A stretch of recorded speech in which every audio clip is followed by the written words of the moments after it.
Correct the punctuation of this script, she said. You work here as a janitor. Ha, must be tough being poor.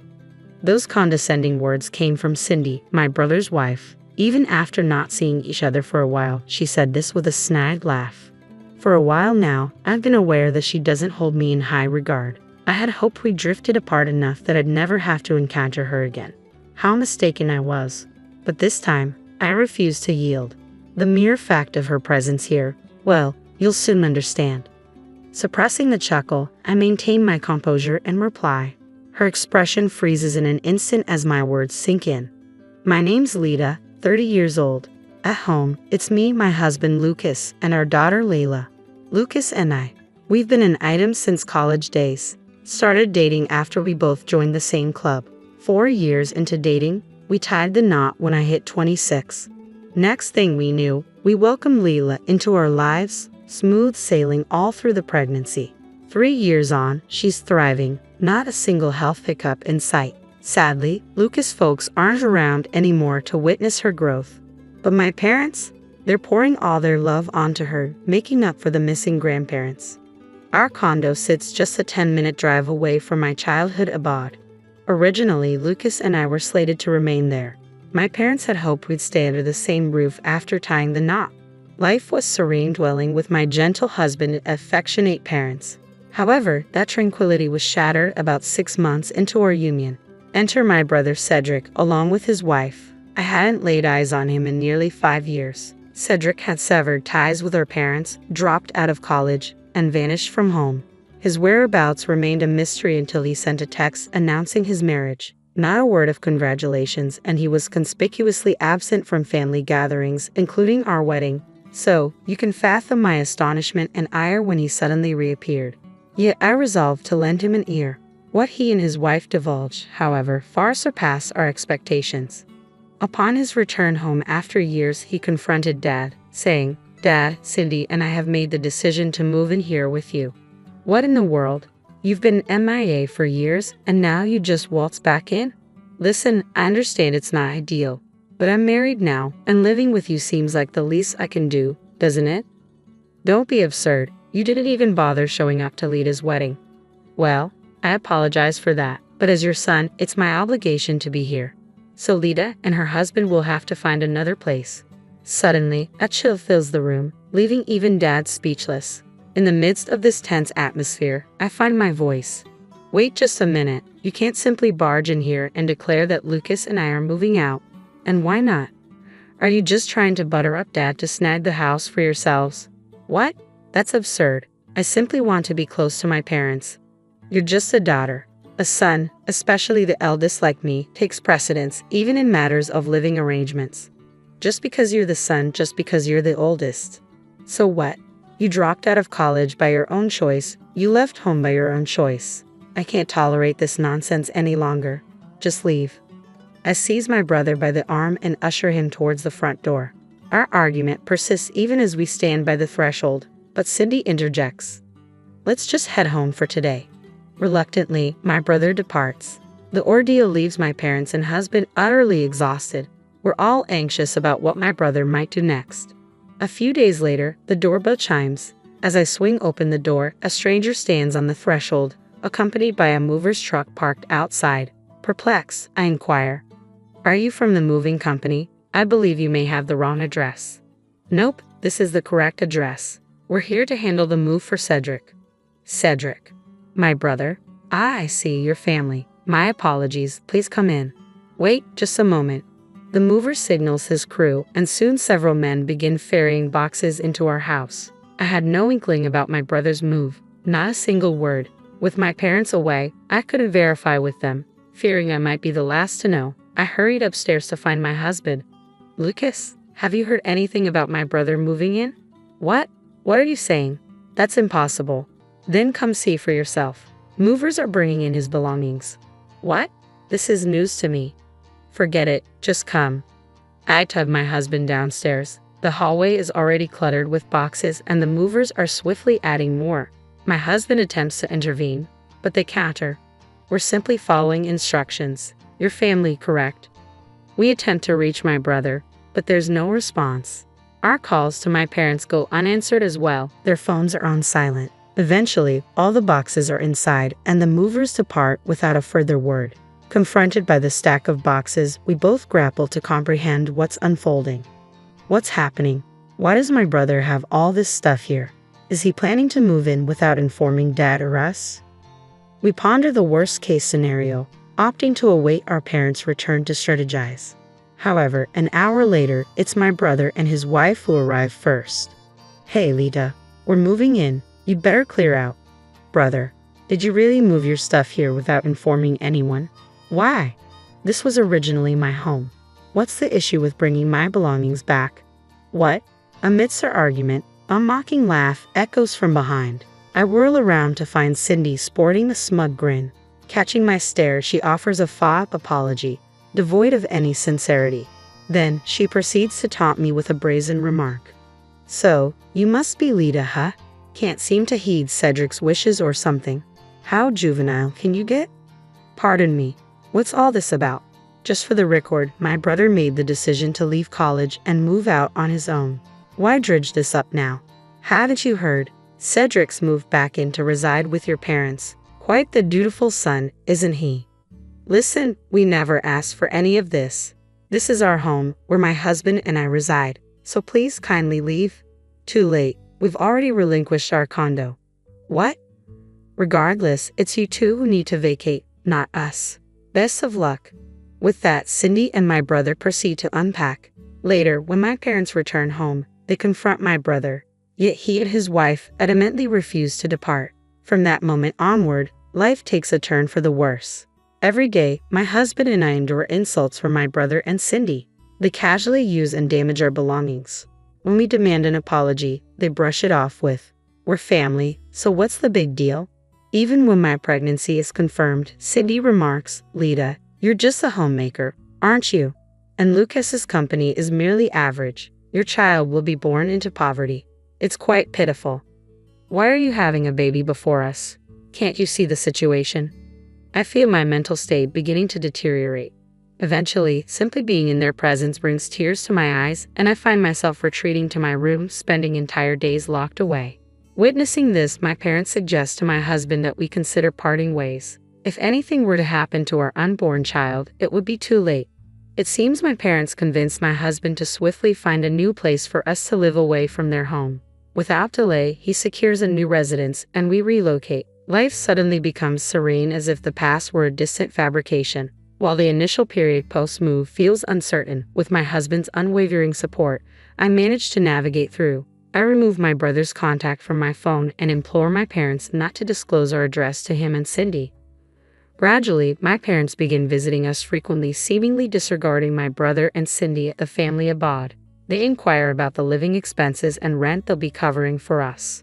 When my brother and Cindy refuse to contribute, my parents start discarding their belongings into the yard. Unable to endure such treatment, they eventually relocate. Nearly 3 years have passed, and I haven't laid eyes on them. Though we toyed with the idea of moving back in with my parents, the uncertainty of my brother's return kept us from considering it seriously. Living under the same roof wasn't an option I was willing to entertain. Additionally, our family home was showing signs of age. Lately, the idea of my parents relocating to our condo had been floated. And then, just like any other day, as I stepped out the front door for a bit of shopping, I spotted a familiar face. Instantly, a wave of unpleasant memories washed over me. "Oh my gosh, is that you, Lita?" Oh dear, it was Cindy who greeted me with those words. "Why are you here?" "Why wouldn't I be? I'm just here to explore this fancy apartment building." "Explore? You're not thinking of moving in here with my brother, are you?" "Well, that's a secret, but bumping into you is quite the unexpected twist. Still facing financial struggles?" "Excuse me." Struggling with amusement, Cindy flashed a smug grin. Then she gestured towards my outfit and continued, "That inexpensive sweater and those skinny jeans. Money must be tight for you, huh? Heading out of here looking like that, I see. What are you implying?" "Poor dear, you have a child now, don't you? It's just so unfortunate." "What's unfortunate about it? My husband and I are contentedly raising our child." "Don't get all defensive. Someone like you with no redeeming qualities shouldn't even be having a kid. Talk about delusional." Cindy burst out laughing. That was the final straw.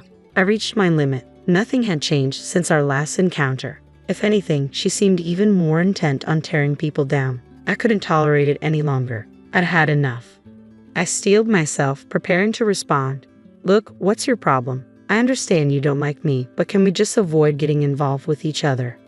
What's the rush? Worried I caught you at your most pathetic moment. What are you talking about? Don't act clueless. You're a janitor here, right?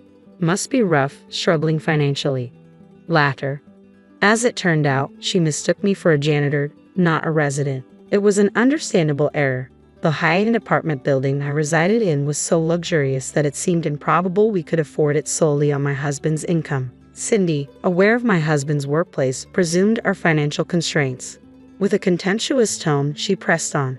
It's absurd. You're resorting to working as a janitor just to be near this place. You must be truly desperate. Laughter. Lita, can you stop jumping to conclusions? I'm not the janitor. Oh, lighten up. How about this? I'll keep quiet about seeing you here to Cedric.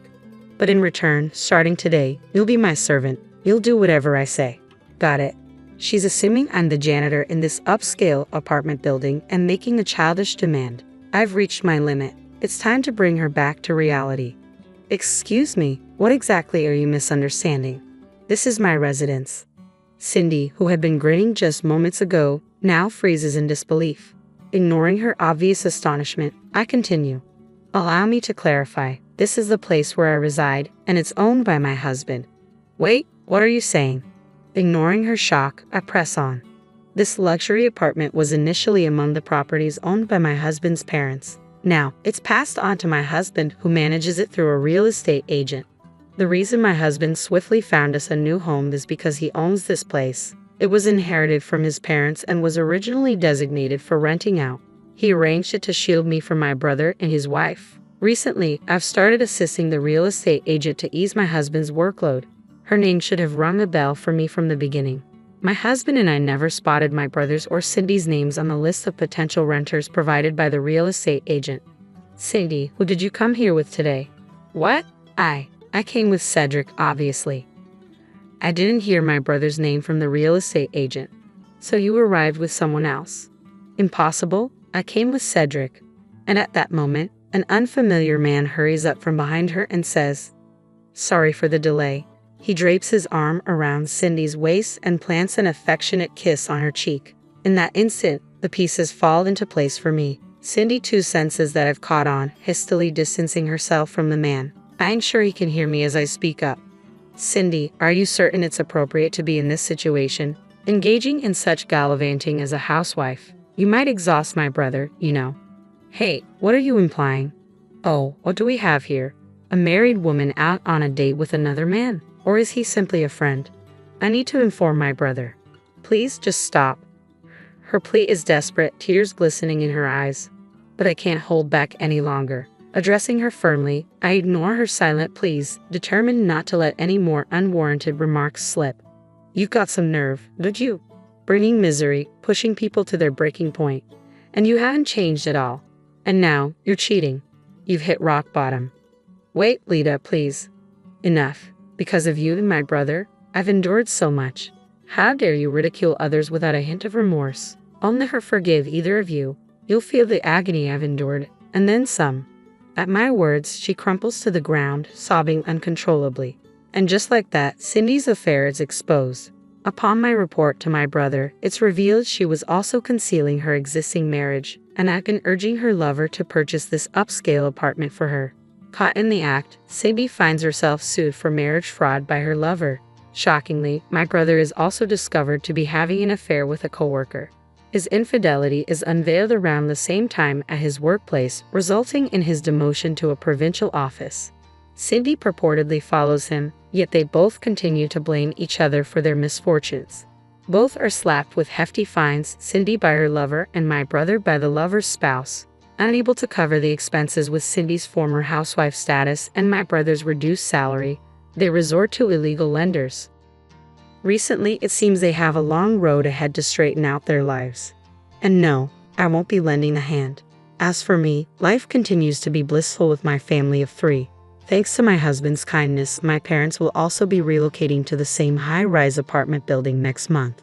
While we won't be sharing a living space, it's another means of staying close to them. I couldn't be more thankful to my husband. I intend to embrace life to the fullest, cherishing those dear to me. My name's Lisa. I never expected to walk into that party and find my whole world spun on its axis. But there I was, standing next to Rachel, hoping for a few laughs and free drinks. All it took was his hey to turn an ordinary night upside down. "Rachel, who's that?" I nudged her side, eyeing the guy with the easy smile and hands shoved casually into his jeans pockets. "Oh, that's James," she half shouted over the music, "went to college with him. Real chill guy. You wanna meet him?" "Sure," I shrugged. New faces meant new stories, but nothing prepared me for the instant connection. James had this way of talking like you were the only person in the room. And those green eyes? They didn't hurt either. "So, you like the Rolling Stones?" He caught me eyeing his t-shirt. Vintage band tees were everywhere, but I actually meant it when I said, only someone who really digs good music would wear Mick Jagger on their chest. He laughed. "Are you calling me out or complimenting me?" "Guess you'll never know," I teased back. We were inseparable by the end of the night.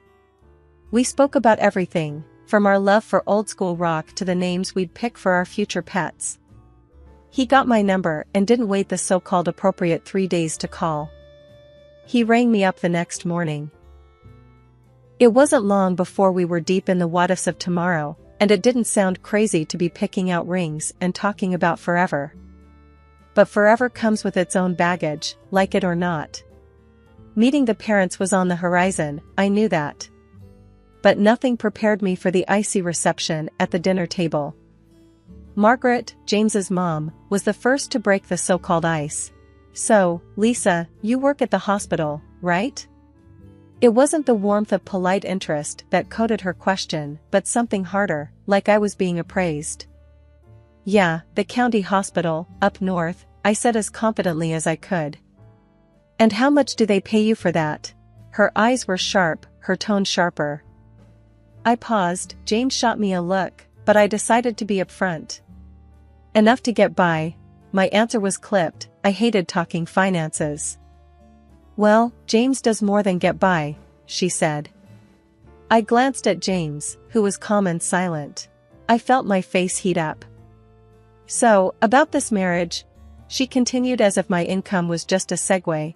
"A prenup is sensible, don't you think?" It was like a punch to the gut. But I said, "Listen, I don't care about money.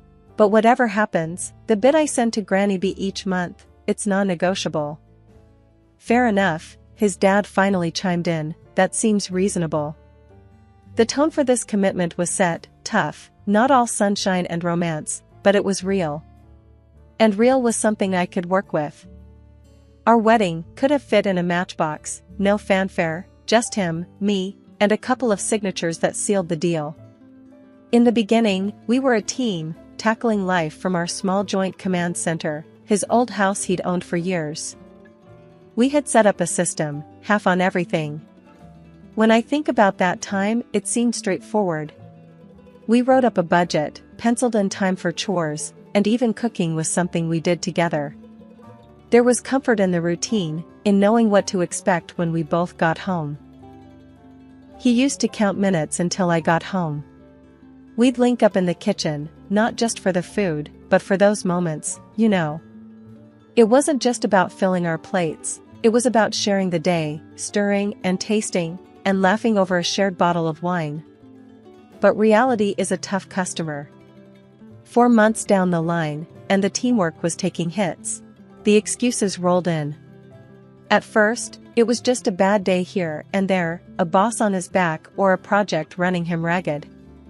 "Babe, I'm beat," he'd say, dropping his bag by the door, not picking up the hints of garlic and basil in the air, the sound of something sizzling on the stove. "Gonna crash for a bit. You mind finishing up?"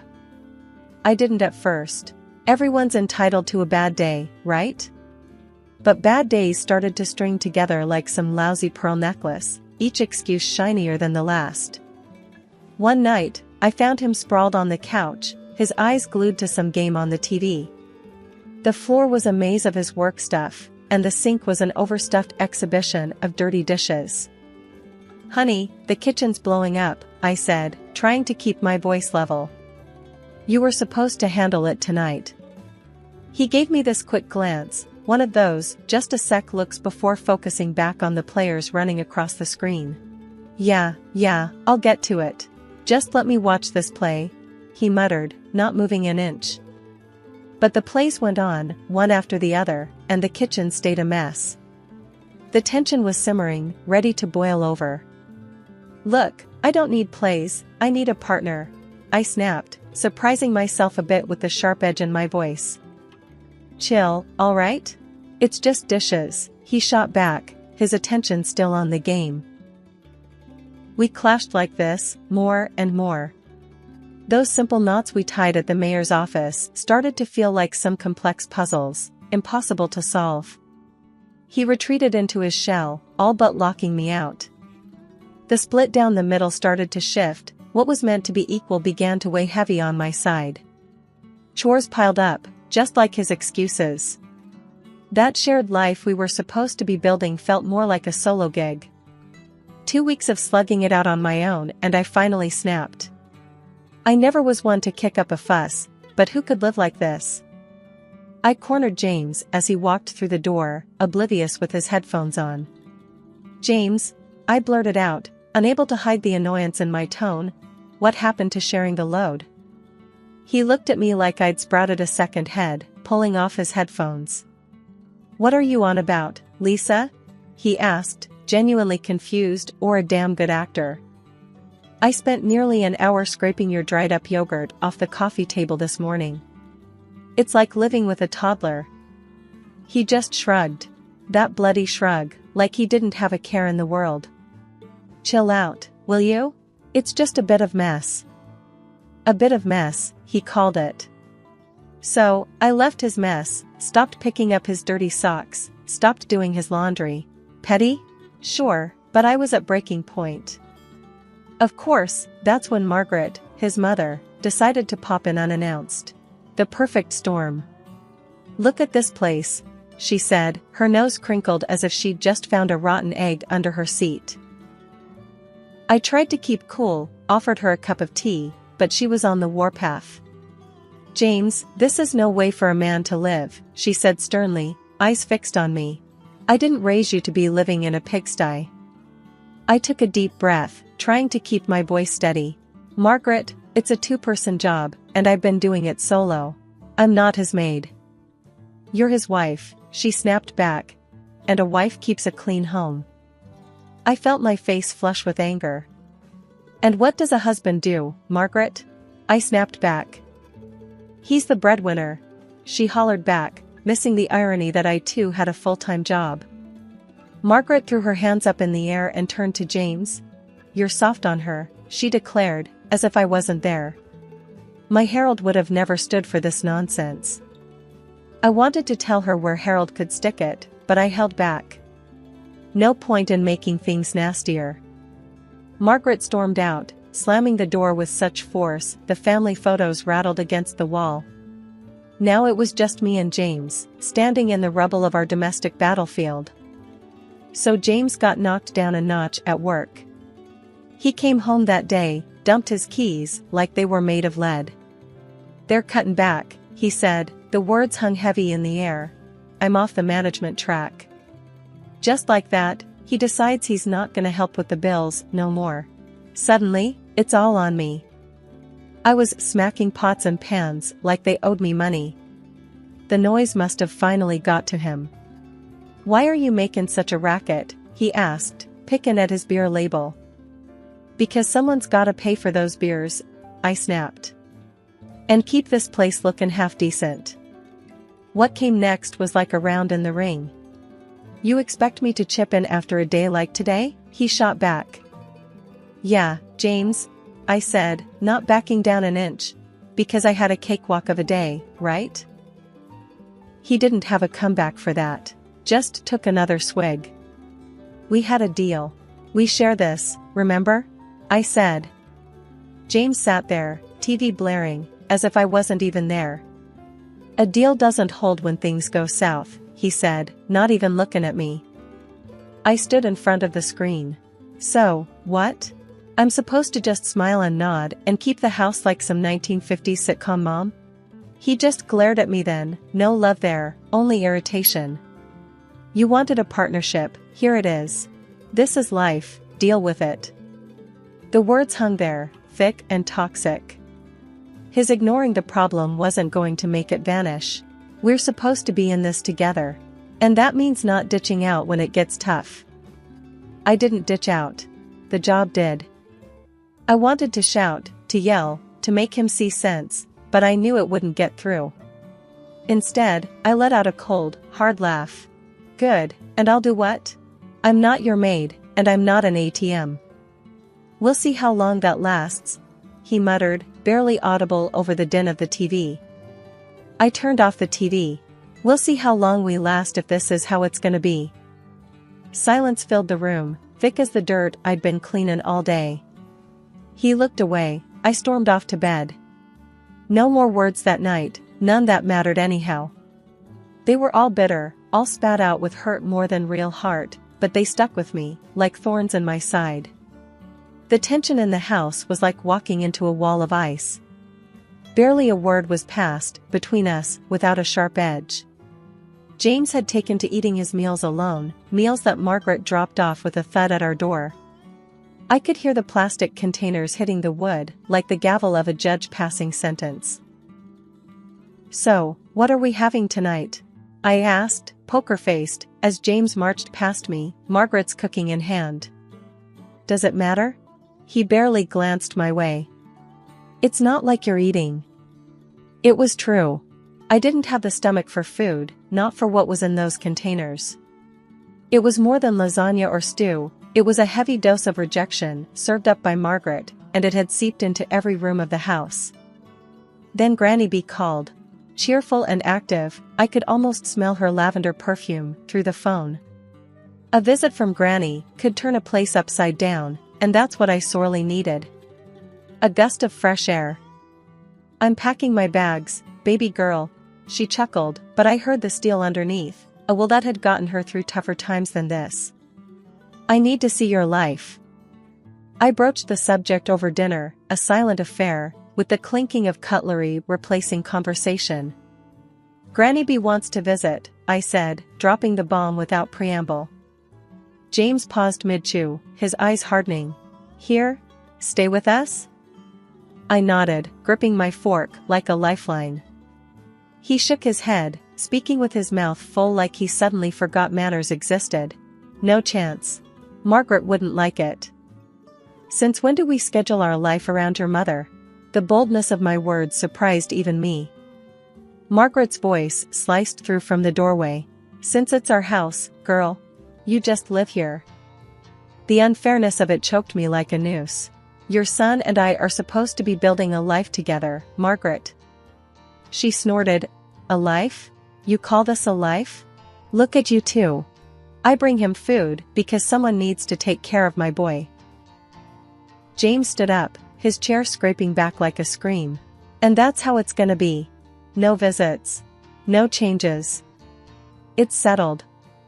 I looked between them, the mother and son, and I felt it, the outsider tag slapping against my chest. It's settled, because you say so? What about what I want, what I need? You need to understand that things are the way they are, James shot back, red, flushing his cheeks. My house, my rules.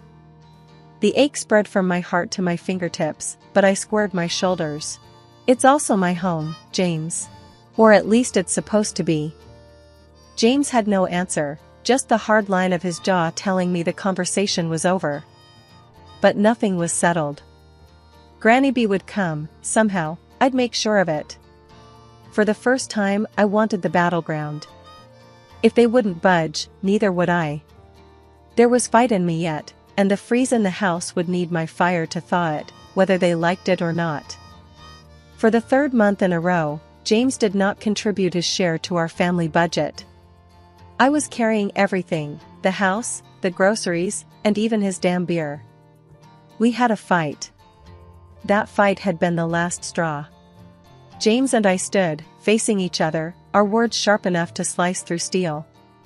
The room felt smaller as the tension grew, air thick with resentments saved up from months of silent battles and unspoken words. "I don't want you as my wife," James said, his voice dripping with that finality I knew was the end of everything. It didn't come out as a shout.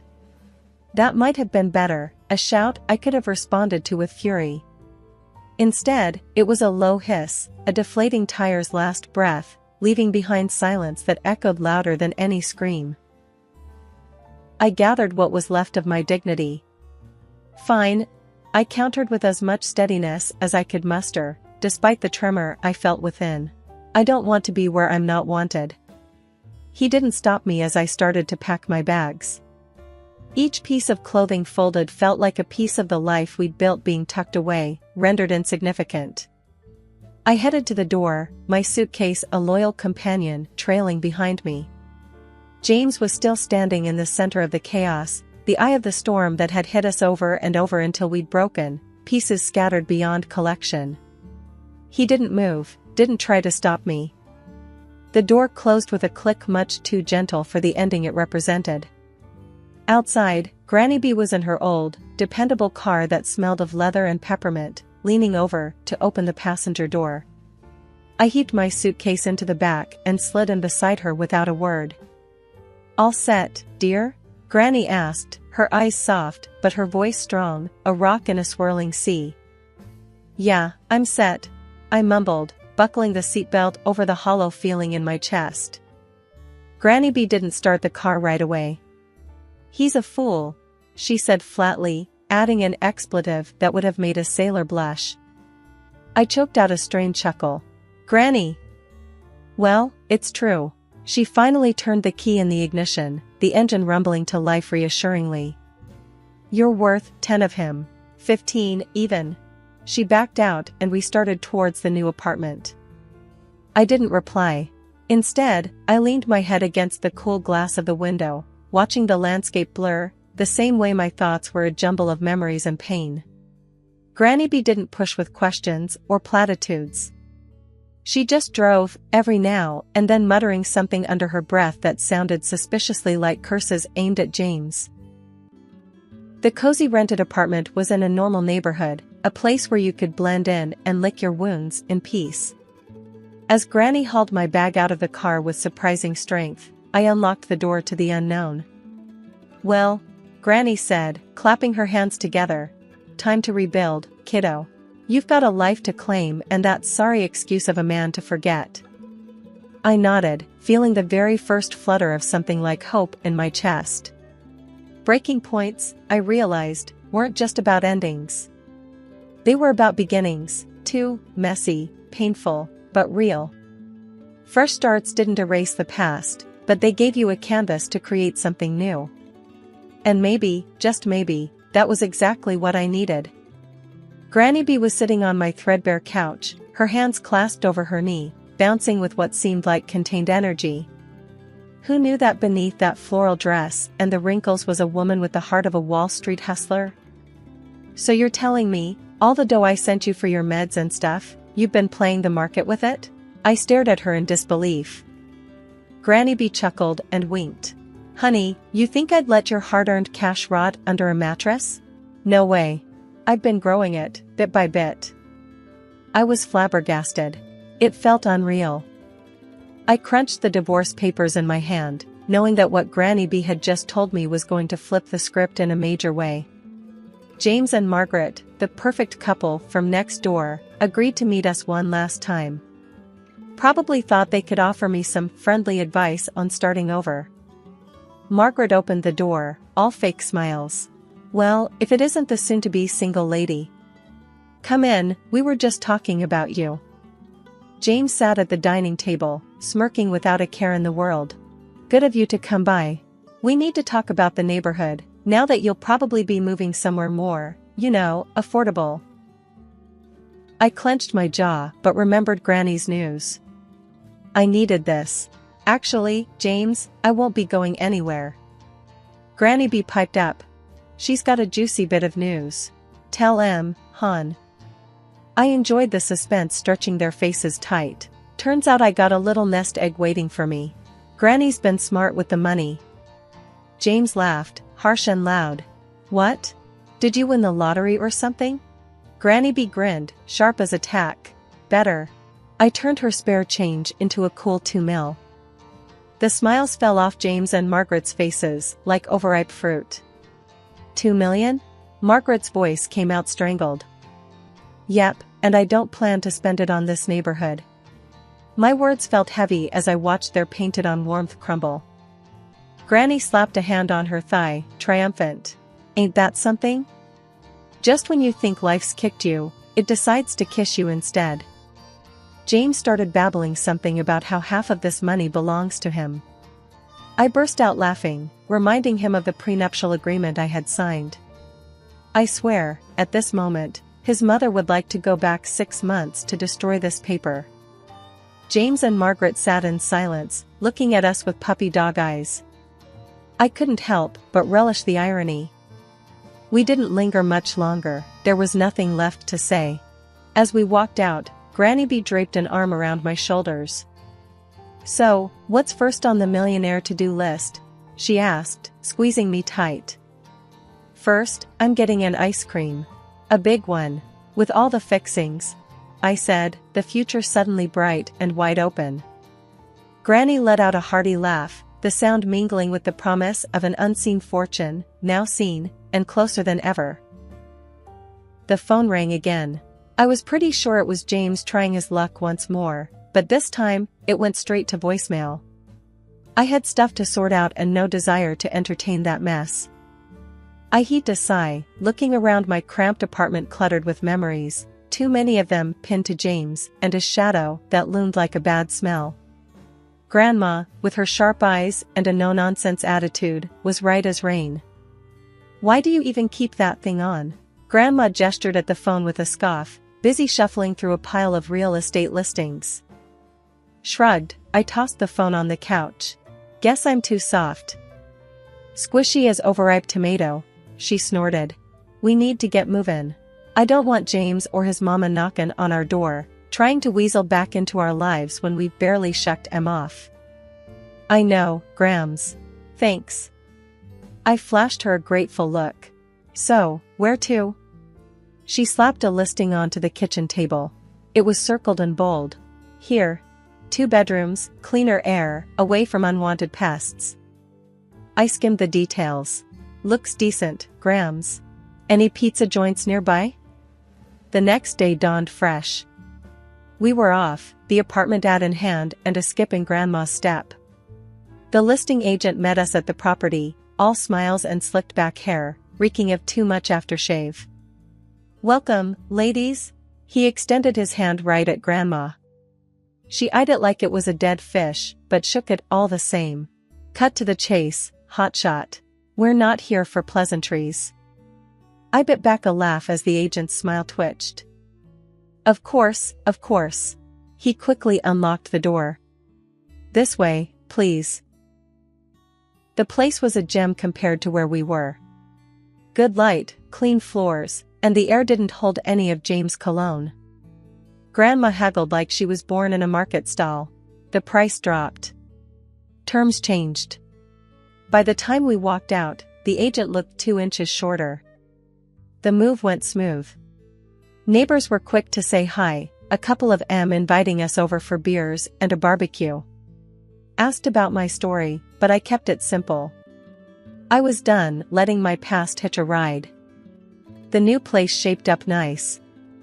I continued to work as a nurse. Grandma found her corner for knitting and gossiping with Mrs. Hem from next door, who had more sass packed in her tiny frame than anyone I'd ever met. One evening, I grabbed a pizza, from the new joint, of course, and headed home.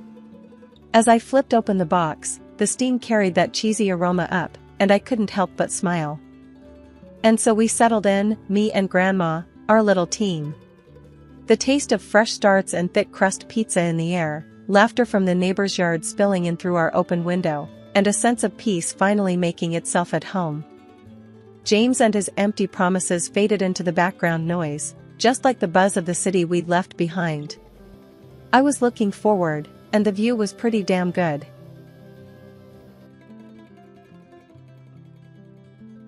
Life was mostly predictable for me, Sarah, a 30-year-old fiercely climbing the corporate ladder. From my college days to the boardroom meetings, I had it all planned out. But the plot twist in my well-structured life script? Marrying Alex and forming an unexpected alliance with his mother, Linda. Alex and I met in the least romantic of places, the university library. I was buried in finance books, he was wrestling with computer science. Our eyes met over a pile of textbooks, and the rest, as they say, is history. We were two college kids, juggling classes and dreams, but together, we were invincible. Alex was the calm to my storm, the laughter to my seriousness. Our friend Brian, a pal from college days, played a big part in our lives too. He was the one who vouched for Alex, getting him a job as an IT guy at his firm. Brian and his wife, Rachel, were like the couple version of that cozy, familiar cafe you love, always welcoming, always a good time. Then came Linda, Alex's mom. I'd heard the horror stories, the meddling, the judging. But Linda? She was different. Warmth radiated from her like the sun on a chilly morning. She welcomed me not just into her family but into her heart. Sarah, you're exactly what Alex needs. A strong, smart woman. He's a lucky man, Linda would say, her eyes twinkling with sincerity. And somehow, her words made me feel not just accepted, but cherished. Our relationship was a dance of mutual respect and affection. Even on my busiest days, I'd make time to call her, just to check in. Hey, Linda, it's Sarah. How are you holding up? Oh, dear, just the usual. But tell me, how's work? Don't let them overwork you, Linda would reply, her voice always laced with concern.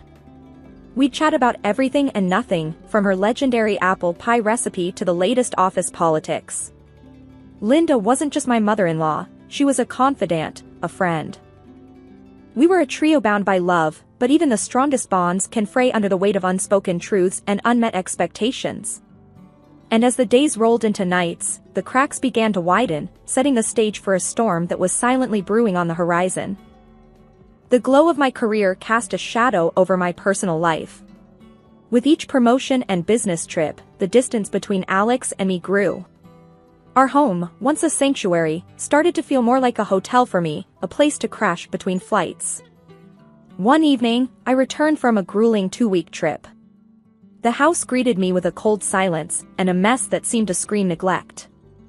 Pizza boxes piled up like a monument to Alex's apathy, and the laundry basket overflowed, a testament to the widening gap in our relationship. Alex, this is ridiculous. It looks like a dump here. I snapped, my frustration boiling over as I surveyed the chaos. He looked up from his computer, his eyes barely registering my presence. Hey, Sarah. Chill. Yeah, it's just a bit of mess. No big deal. No big deal? I work my butt off, and you can't even manage to keep the house clean? Is that asking too much? My voice was sharp, the words slicing through the tense air. He shrugged, a dismissive gesture that fueled my anger. You know I'm not Mr. Clean. Why fuss about it? Why? Because I live here too, Alex. Because we're supposed to be a team. The words tumbled out, raw and unfiltered. The conversation, if you could call it that, ended with cold silence. Our home felt more like a battleground, our conversations reduced to terse exchanges and resentful glances.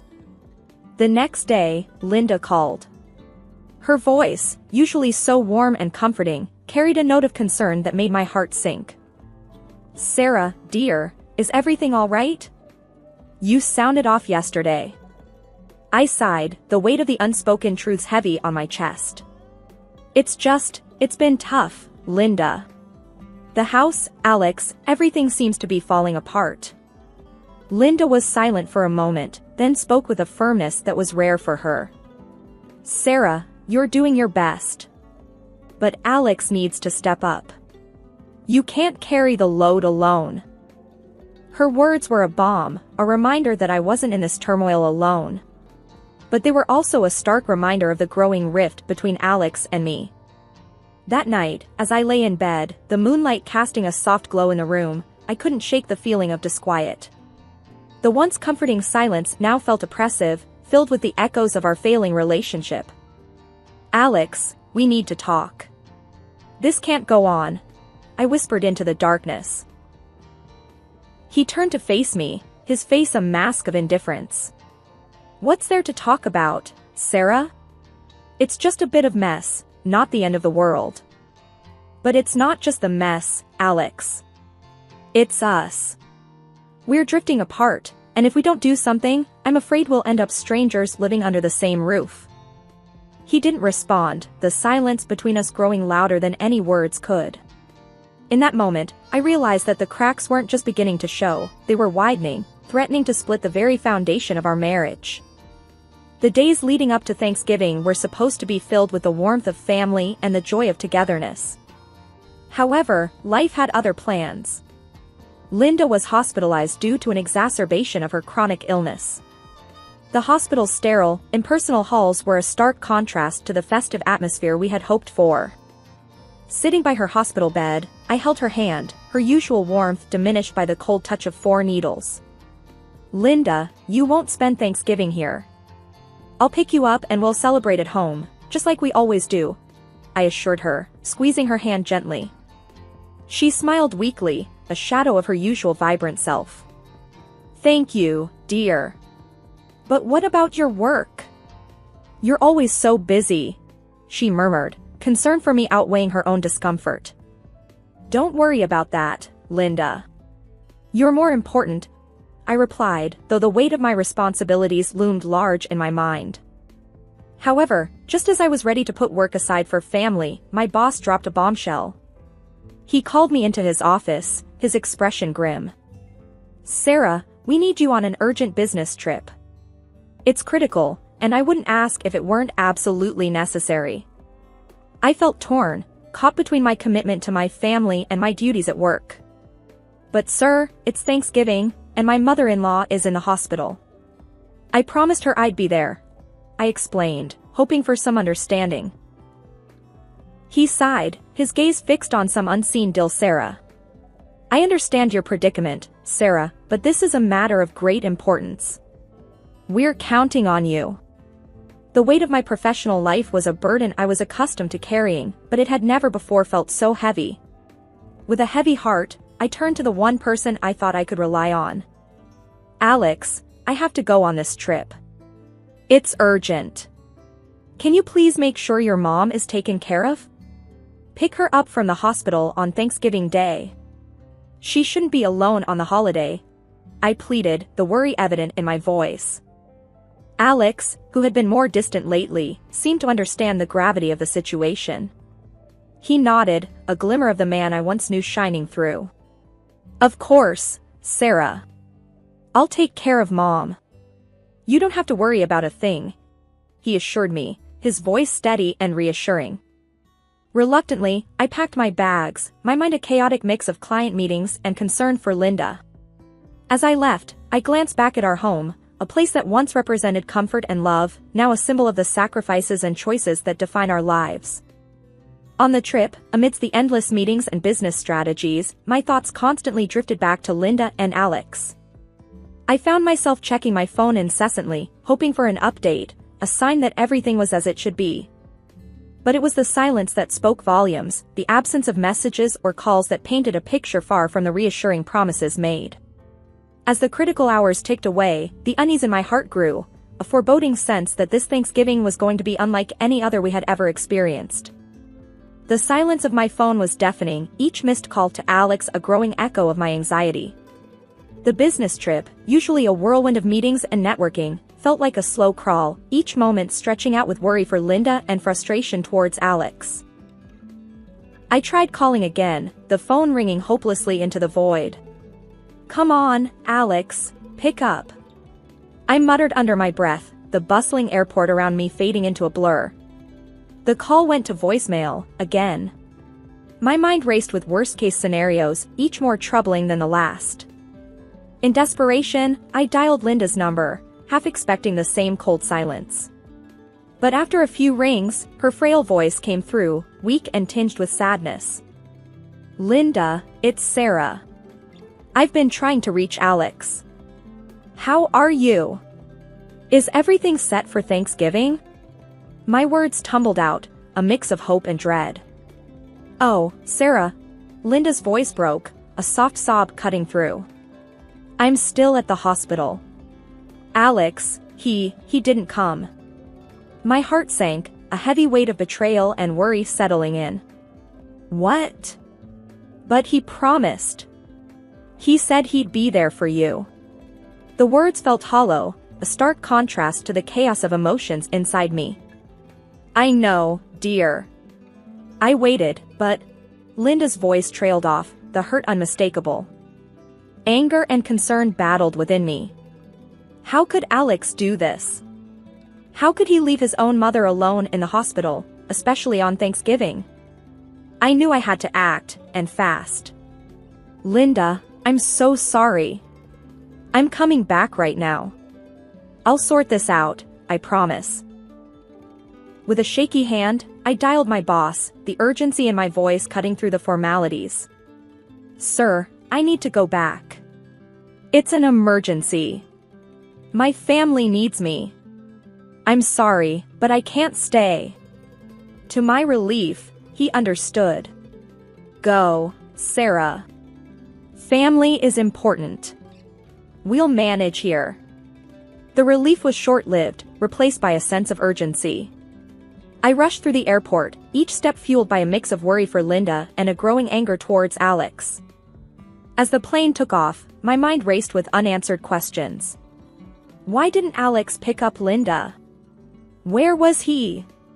And most importantly, what would I find when I got back? The flight felt like an eternity, each mile home a mix of dread and determination. I was going back, not just to salvage the remains of Thanksgiving, but to confront the unsettling truths that lay hidden behind Alex's unanswered calls. After the draining flight and the tense drive, the world seemed to slow down as Linda and I approached her house. I managed to pick her up from the hospital. The night was unusually quiet, the kind of quiet that feels heavy, loaded with unspoken truths waiting to burst forth. I glanced at Linda, her face etched with the pain of her son's betrayal. Her silent tears were a sharp reminder of the reality we were about to face. I reached for her hand, offering a silent promise of support, no matter what lay behind the closed door of her home.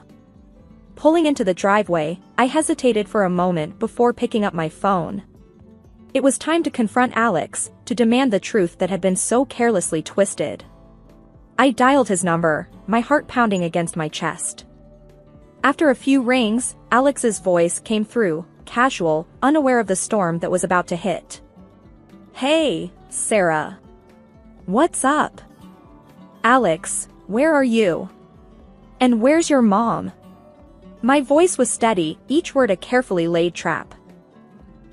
There was a brief pause, and then, "Oh, Mom's right here. We're at her place, getting things ready for Thanksgiving, just like we planned." The lie was so blatant, so hurtful, that for a moment, I couldn't breathe. Linda, sitting beside me, let out a soft whimper, her heartbreak audible in the cramped space of the car. I ended the call and turned to Linda, her face a portrait of a mother's heart shattered by her own son's lies. "We're going to get to the bottom of this," I assured her, though my voice trembled with my own swirling emotions. Linda nodded, a silent warrior bracing for the battle ahead. We got out of the car and walked up to the front door. The familiarity of the place, once a symbol of family gatherings and joyous celebrations, now felt tainted, corrupted by the web of lies spun within its walls. Linda, with a hand that trembled ever so slightly, unlocked the door. We stepped inside, the dimly lit hallway leading us towards the faint sounds of conversation and laughter, a stark contrast to the somber mood that clung to us like a second skin. As we moved quietly towards the living room, the reality of the situation hit me like a physical blow. There, in a scene that seemed surreal in its normalcy, was Alex, sitting cozily next to Rachel, Brian's wife. The laughter, the intimacy of their posture, spoke volumes of the betrayal that had been hiding in plain sight. For a moment, time stood still. The air was thick with tension, the silence a stark prelude to the storm of emotions about to be unleashed. Linda's presence beside me was both a source of strength and a poignant reminder of the pain inflicted not just on a wife, but on a mother. The silence in the room was deafening, the air thick with the tension of a moment that none of us could have imagined. Alex and Rachel, caught in the act, looked like deer in headlights, their guilt written all over their faces. "What the hell is this, Alex?" My voice was a mix of rage and disbelief, my words cutting through the silence like a knife. Alex stuttered, his usual laid-back demeanor shattered by the gravity of the situation. "Sarah, it's not what it looks like. I can explain." "Explain? Explain how you could do this to your own mother? To me?" I shot back, the fury in my voice making my hands tremble. Linda stood silently, her eyes fixed on her son, the pain and betrayal in her gaze more piercing than any words could ever be. Rachel, her face pale and tear-streaked, finally found her voice. "Sarah, please, don't tell Brian. This was a mistake. A terrible mistake." "Mistake? You call this a mistake?" I couldn't contain the bitterness in my voice. "You both made choices, selfish, hurtful choices. And now, you want to sweep it all under the rug like it's nothing?" Alex tried to speak, to salvage what little he could from the wreckage of lies. "Sarah, please, let's talk about this. We can fix it." "Fix it? How, Alex?" "By pretending that your affair, your betrayal of everything we stood for, never happened?" The room felt smaller, the walls closing in with the weight of the truth now laid bare. Linda, who had been a silent witness to the unfolding drama, finally spoke, her voice a soft yet formidable force. "Alex, how could you? After everything, how could you do this to your family?" Alex's gaze dropped, unable to meet the eyes of the two women he had hurt the most. The room was filled with the sound of broken hearts and shattered trust, the aftermath of choices that could never be undone. Rachel, her composure crumbling, pleaded through her tears. "It was a mistake. I never meant to hurt anyone." "Mistakes are forgetting to pick up milk, Rachel, not having an affair with your friend's husband," I snapped, the rawness of my emotions leaving no room for sympathy. The confrontation was a whirlwind of anger, hurt, and disbelief, a storm that left no one untouched. Each word spoken was like a piece of the life we had known, falling away to reveal the harsh reality beneath. In the wake of the turmoil, the world seemed to stand still, the rhythm of life disrupted by the discordant notes of betrayal and loss. Linda and I found ourselves adrift in a sea of uncertainty, clinging to the fragile raft of our shared pain. The living room, once a hub of laughter and warmth, now felt like an echo chamber of our shattered dreams. Linda and I sat, a silent understanding between us, the weight of recent revelations heavy in the air. "Sarah, I just can't fathom it, how Alex could do this. And Brian, poor Brian." Linda's voice trailed off, the edges of her words frayed with sorrow and disbelief. I nodded, my heart heavy. "I know, Linda. It's like we've been living in a parallel universe, and now we've been thrust back into a harsh reality." The silence that followed was laden with unspoken thoughts and fears. The future, once a canvas of shared dreams and plans, now loomed before us, daunting and undefined. "Sarah, what are you going to do now?" Linda's question, soft and tentative, broke the stillness. I sighed, the weight of decision heavy on my shoulders. "I've been thinking about that a lot. Divorce seems like the only path forward. I can't. I won't stay tethered to a lie." Linda reached out, her hand a warm presence in the chill of our disillusionment. "I support you, whatever you decide. You're strong, Sarah. Stronger than you know." Her words were a balm to my weary soul, a reminder that even in the darkest times, we are never truly alone. The days that followed were a blur of activity, a flurry of paperwork and decisions that seemed to strip the color from the world. The word divorce echoed in the empty spaces of our home, a stark reminder of all that had been lost. Alex's attempts at reconciliation fell on deaf ears. His presence, once a source of comfort and joy, was now a specter of betrayal, a ghost haunting the corridors of my heart. Sarah, please. Can we not try to work through this?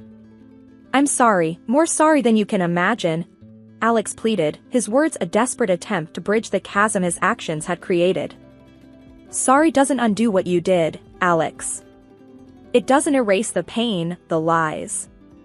I need to find my way forward, and I can't do that with you, I replied, my voice a steady anchor in the storm of my emotions. The revelation of Alex and Rachel's affair sent shockwaves through our lives, but the fallout didn't end there. Brian, who had been a friend and ally, was blindsided by the betrayal. His decision was swift and final.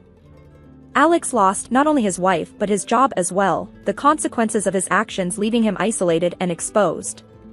Rachel, too, faced the harsh aftermath as Brian filed for divorce, the trust in their marriage irreparably broken. The garden was serene, a tranquil oasis where Linda and I sat, surrounded by the vivid tapestry of autumn. The air was crisp, carrying the scent of change, a reminder that even in life's coldest moments, warmth and beauty could still be found. Linda broke the silence, her voice thoughtful. You know, Sarah, life never stops surprising us. Just when we think we have it all figured out, it turns everything upside down. I smiled, feeling the truth in her words. It sure does.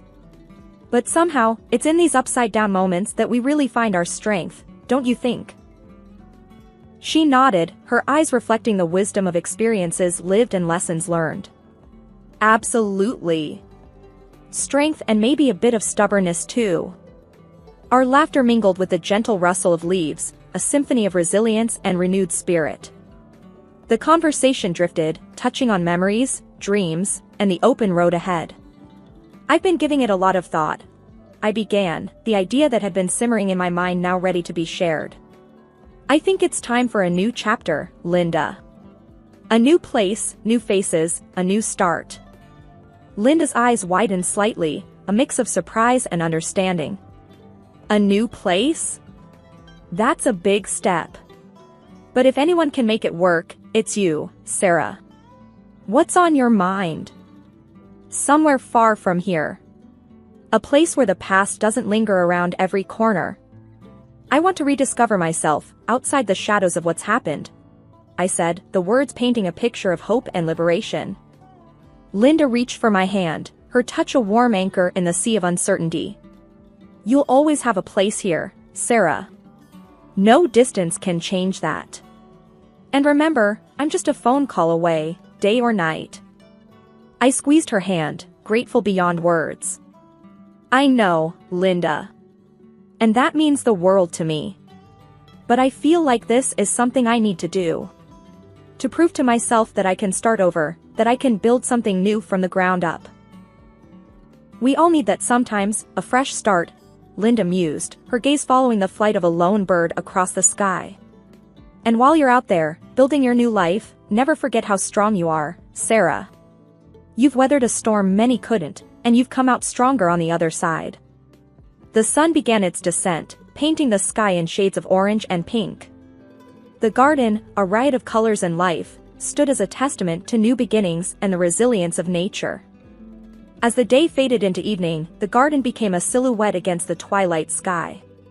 Linda and I sat in comfortable silence, two souls connected by shared experiences and an unbreakable bond. With Linda's support in my heart and the lessons of the past in my mind, I stepped into the new chapter, ready to embrace whatever lay ahead. The journey wasn't about forgetting or leaving behind, it was about moving forward, carrying the wisdom of experience as a beacon in the journey towards a new horizon. My name is Camila. I was a fresh college graduate, my life brimming with possibilities and dreams, when a single phone call snuffed out my joy like a gust of wind extinguishing a candle. It was a call that brought the news of my parents' tragic death in a car accident.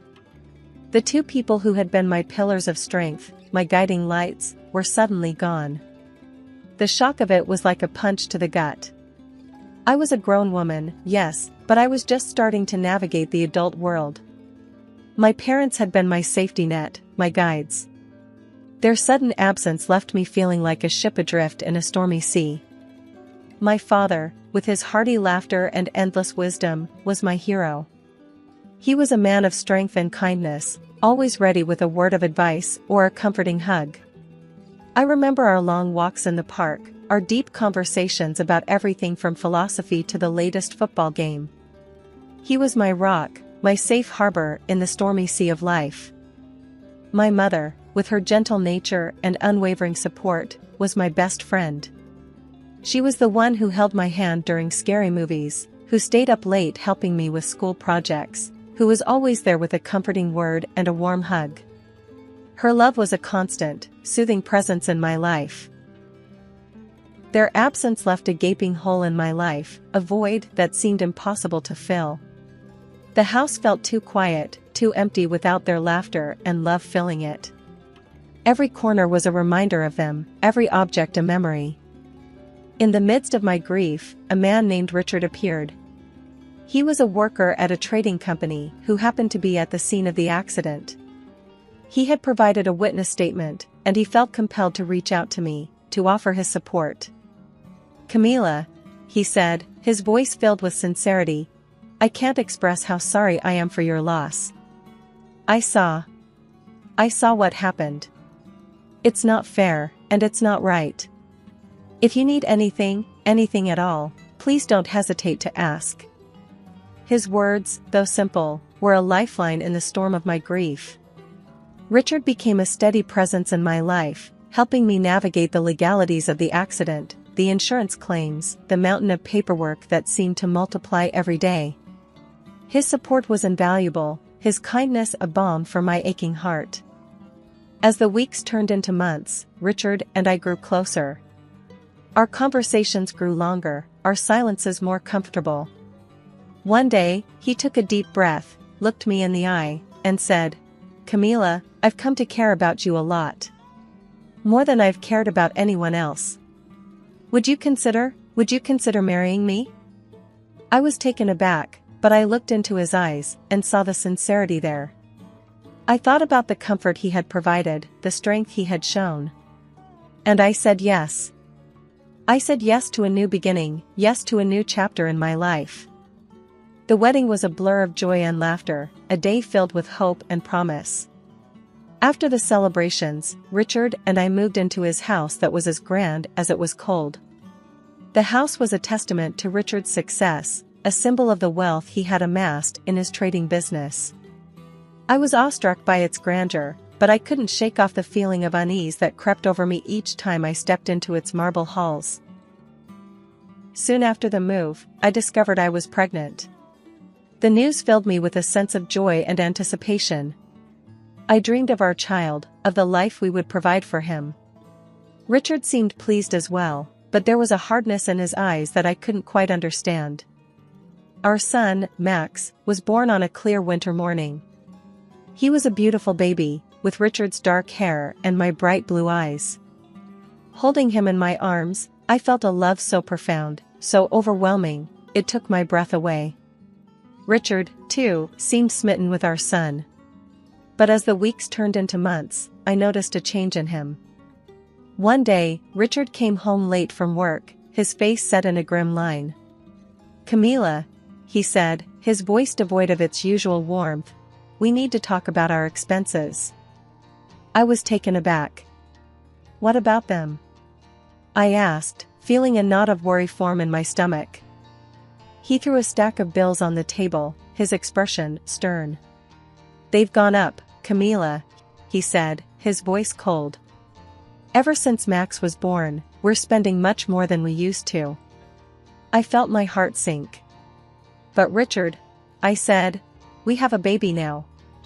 Babies need things." He shot me a hard look. "That's not the point, Camila," he said. "You're spending too much. On things we don't need." I was stunned. "I'm spending on our son, Richard," I said, my voice rising in defense. "On his needs." His face hardened. "I'm the one who's earning, Camila," he said, his voice harsh. "I'm the one who's supporting this family. You should be more grateful." His words hit me like a punch in the gut. I felt a mixture of anger and hurt well up inside me. I had thought Richard was my partner, my ally. But his words made it clear that he saw me as a liability, an additional expense that he had to bear. The days following our heated exchange were filled with tension. Richard became more stringent about our budget, scrutinizing every receipt, every purchase. He was relentless in his accusations of my alleged overspending, despite my best efforts to economize. "Camila," he'd say, his voice dripping with condescension, "you need to understand the value of money." "Richard, we need food," I'd say. "And Max needs diapers.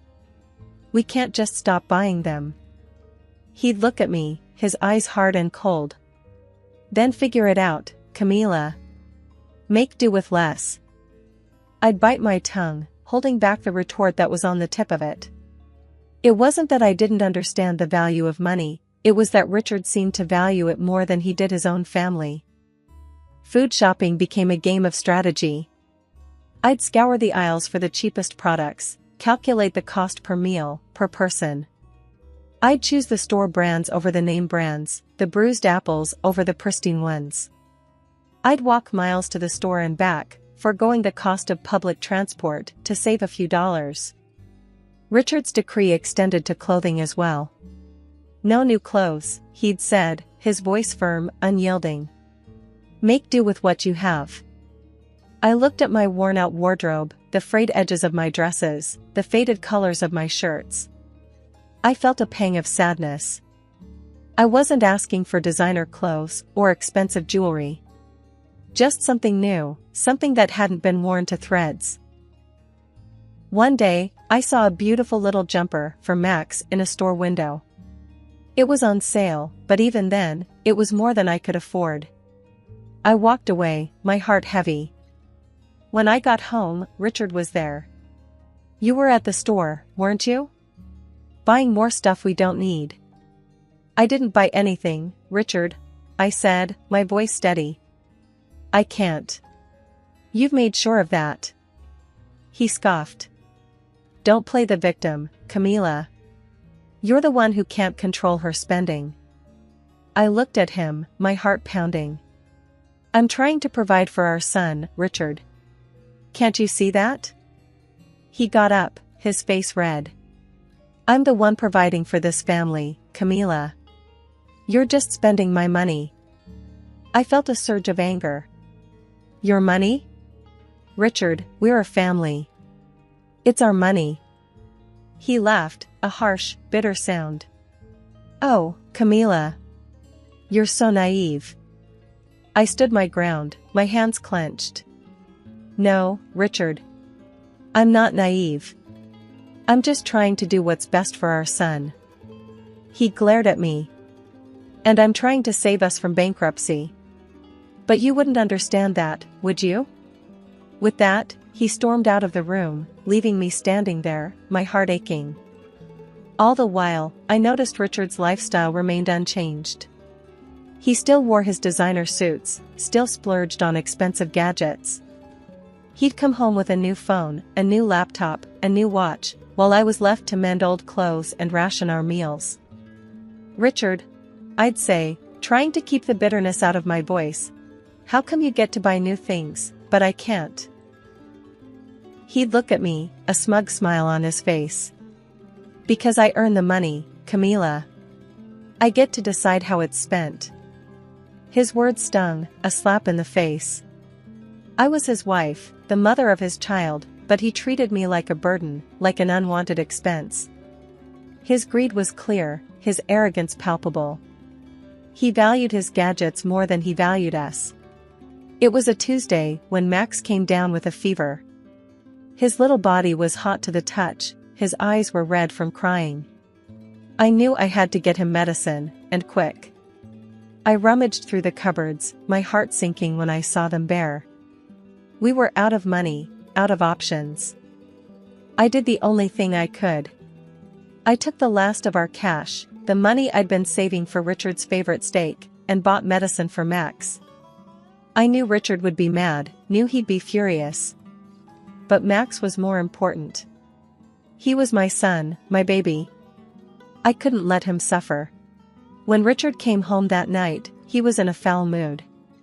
He'd had a long day at work, he said, and all he wanted was a good meal. When he saw the empty table, his face turned red. "Camila," he said, his voice low and dangerous, "where's my dinner?" I swallowed hard. "Max was sick," I said. "I used the money to buy him medicine." Richard's eyes narrowed. "You what?" "I bought medicine for Max," I repeated, my voice steady despite the fear in my heart. Richard slammed his fist on the table. "You spent my money on medicine for that brat?" I flinched at his words. "Max is our son, Richard. He was sick." Richard scoffed. "He's always sick. Always needing something. Just like you." I felt a surge of anger. "We're your family, Richard. We're not freeloaders." Richard stood up, his face contorted with rage. "You're nothing but a burden, Camila. You and that kid. All you do is take. I stood my ground. "We're your responsibility, Richard. You can't just abandon us." Richard laughed, a harsh, cruel sound. "Watch me." And with that, he grabbed my arm, yanked me to the door. "Get out," he said, his voice cold. "Take your brat and get out." I looked at him, my heart pounding. "Richard, please. He's sick. We have nowhere to go." Richard's gaze was icy. "Not my problem." He shoved us out the door, slamming it shut behind us. 5 minutes later, he threw a bag of our clothes at my feet. I stood there, holding Max in my arms, the cold seeping into my bones. I looked at the house, our house, now a fortress we were barred from. That was the final straw. I knew then that I couldn't stay with Richard, couldn't subject Max to his cruelty. We deserved better, deserved a life free of his anger, his greed. So, I walked away, Max clutched in my arms, our future uncertain. But I knew one thing for sure. I would fight for us, fight for a better life. Richard had pushed us away, but he couldn't break us. We were stronger than he thought, stronger than he'd ever know. The city was vast and overwhelming, a concrete jungle where I knew no one. My son, Max, was just a toddler, too young to understand the dire situation we were in. With no money, no friends, and no home, I felt like a ship adrift in a stormy sea. That's when I remembered Grandma.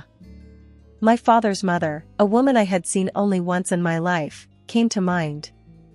Dad had a strained relationship with her and they had lost contact many years ago. I barely remembered her face, but I remembered the house she lived in, a large, old structure nestled in a quiet town far from the city's bustle. I had no choice but to take a leap of faith. With the last of my money, found in the pocket of my old jacket, I bought 2 intercity bus tickets. Max and I boarded the bus, our future uncertain but our resolve firm. The journey was long, and Max, feeling unwell, whimpered in my arms. I held him close, whispering soothing words, promising a better future. We arrived at Grandma's town as the sun was setting. The large, old house stood just as I remembered, a beacon of hope amidst our turmoil. Gathering my courage, I walked up to the door and knocked. The door creaked open, and there stood Grandma. She was older than I remembered, her face stern and her eyes sharp. She looked at me, a hint of confusion in her eyes. "Yes?" she asked, her voice firm.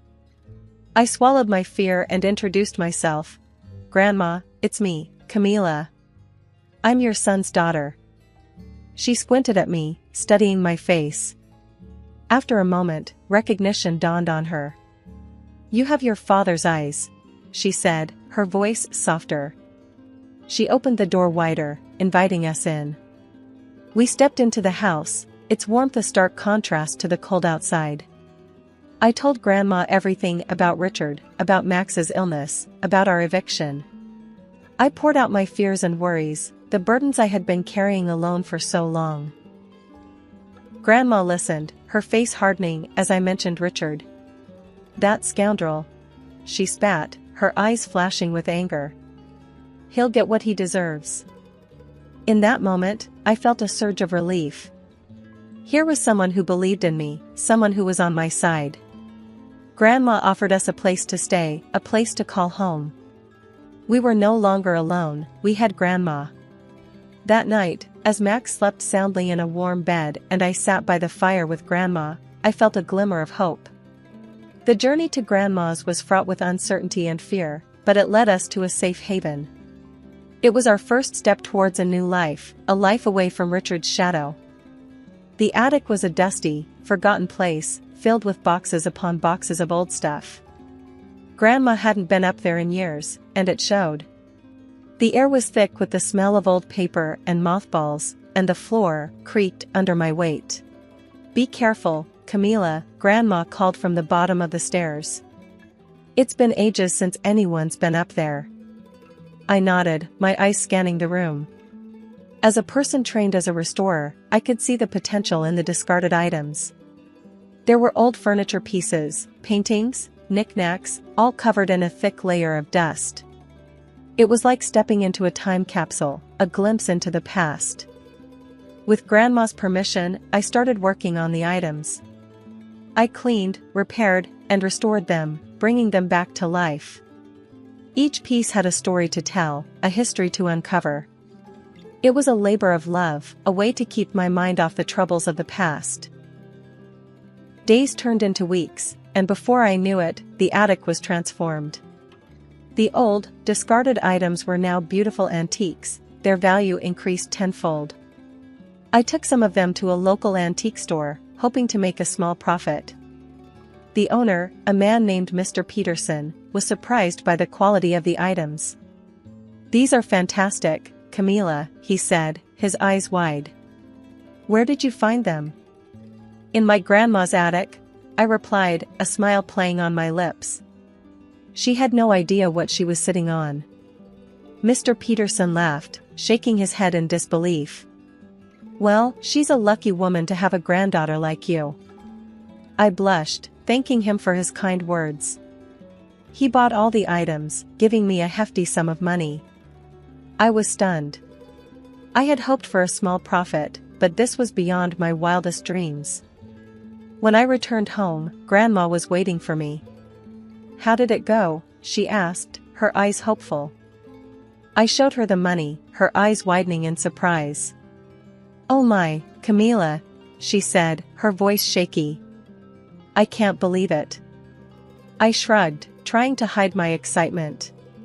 "It's all thanks to you, Grandma. These are your treasures, after all." We celebrated that night, a small victory in our battle for a better life. The attic treasures were more than just old items.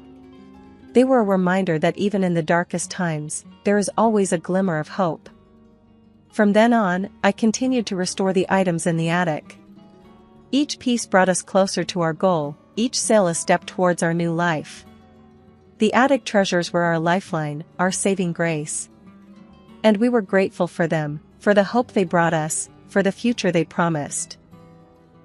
Richard, that good-for-nothing, hadn't bothered to check on us. Not even a call to ask about his son. I guess he was too busy with his new life, too busy to care about the family he left behind. But we weren't going to let him off the hook that easily.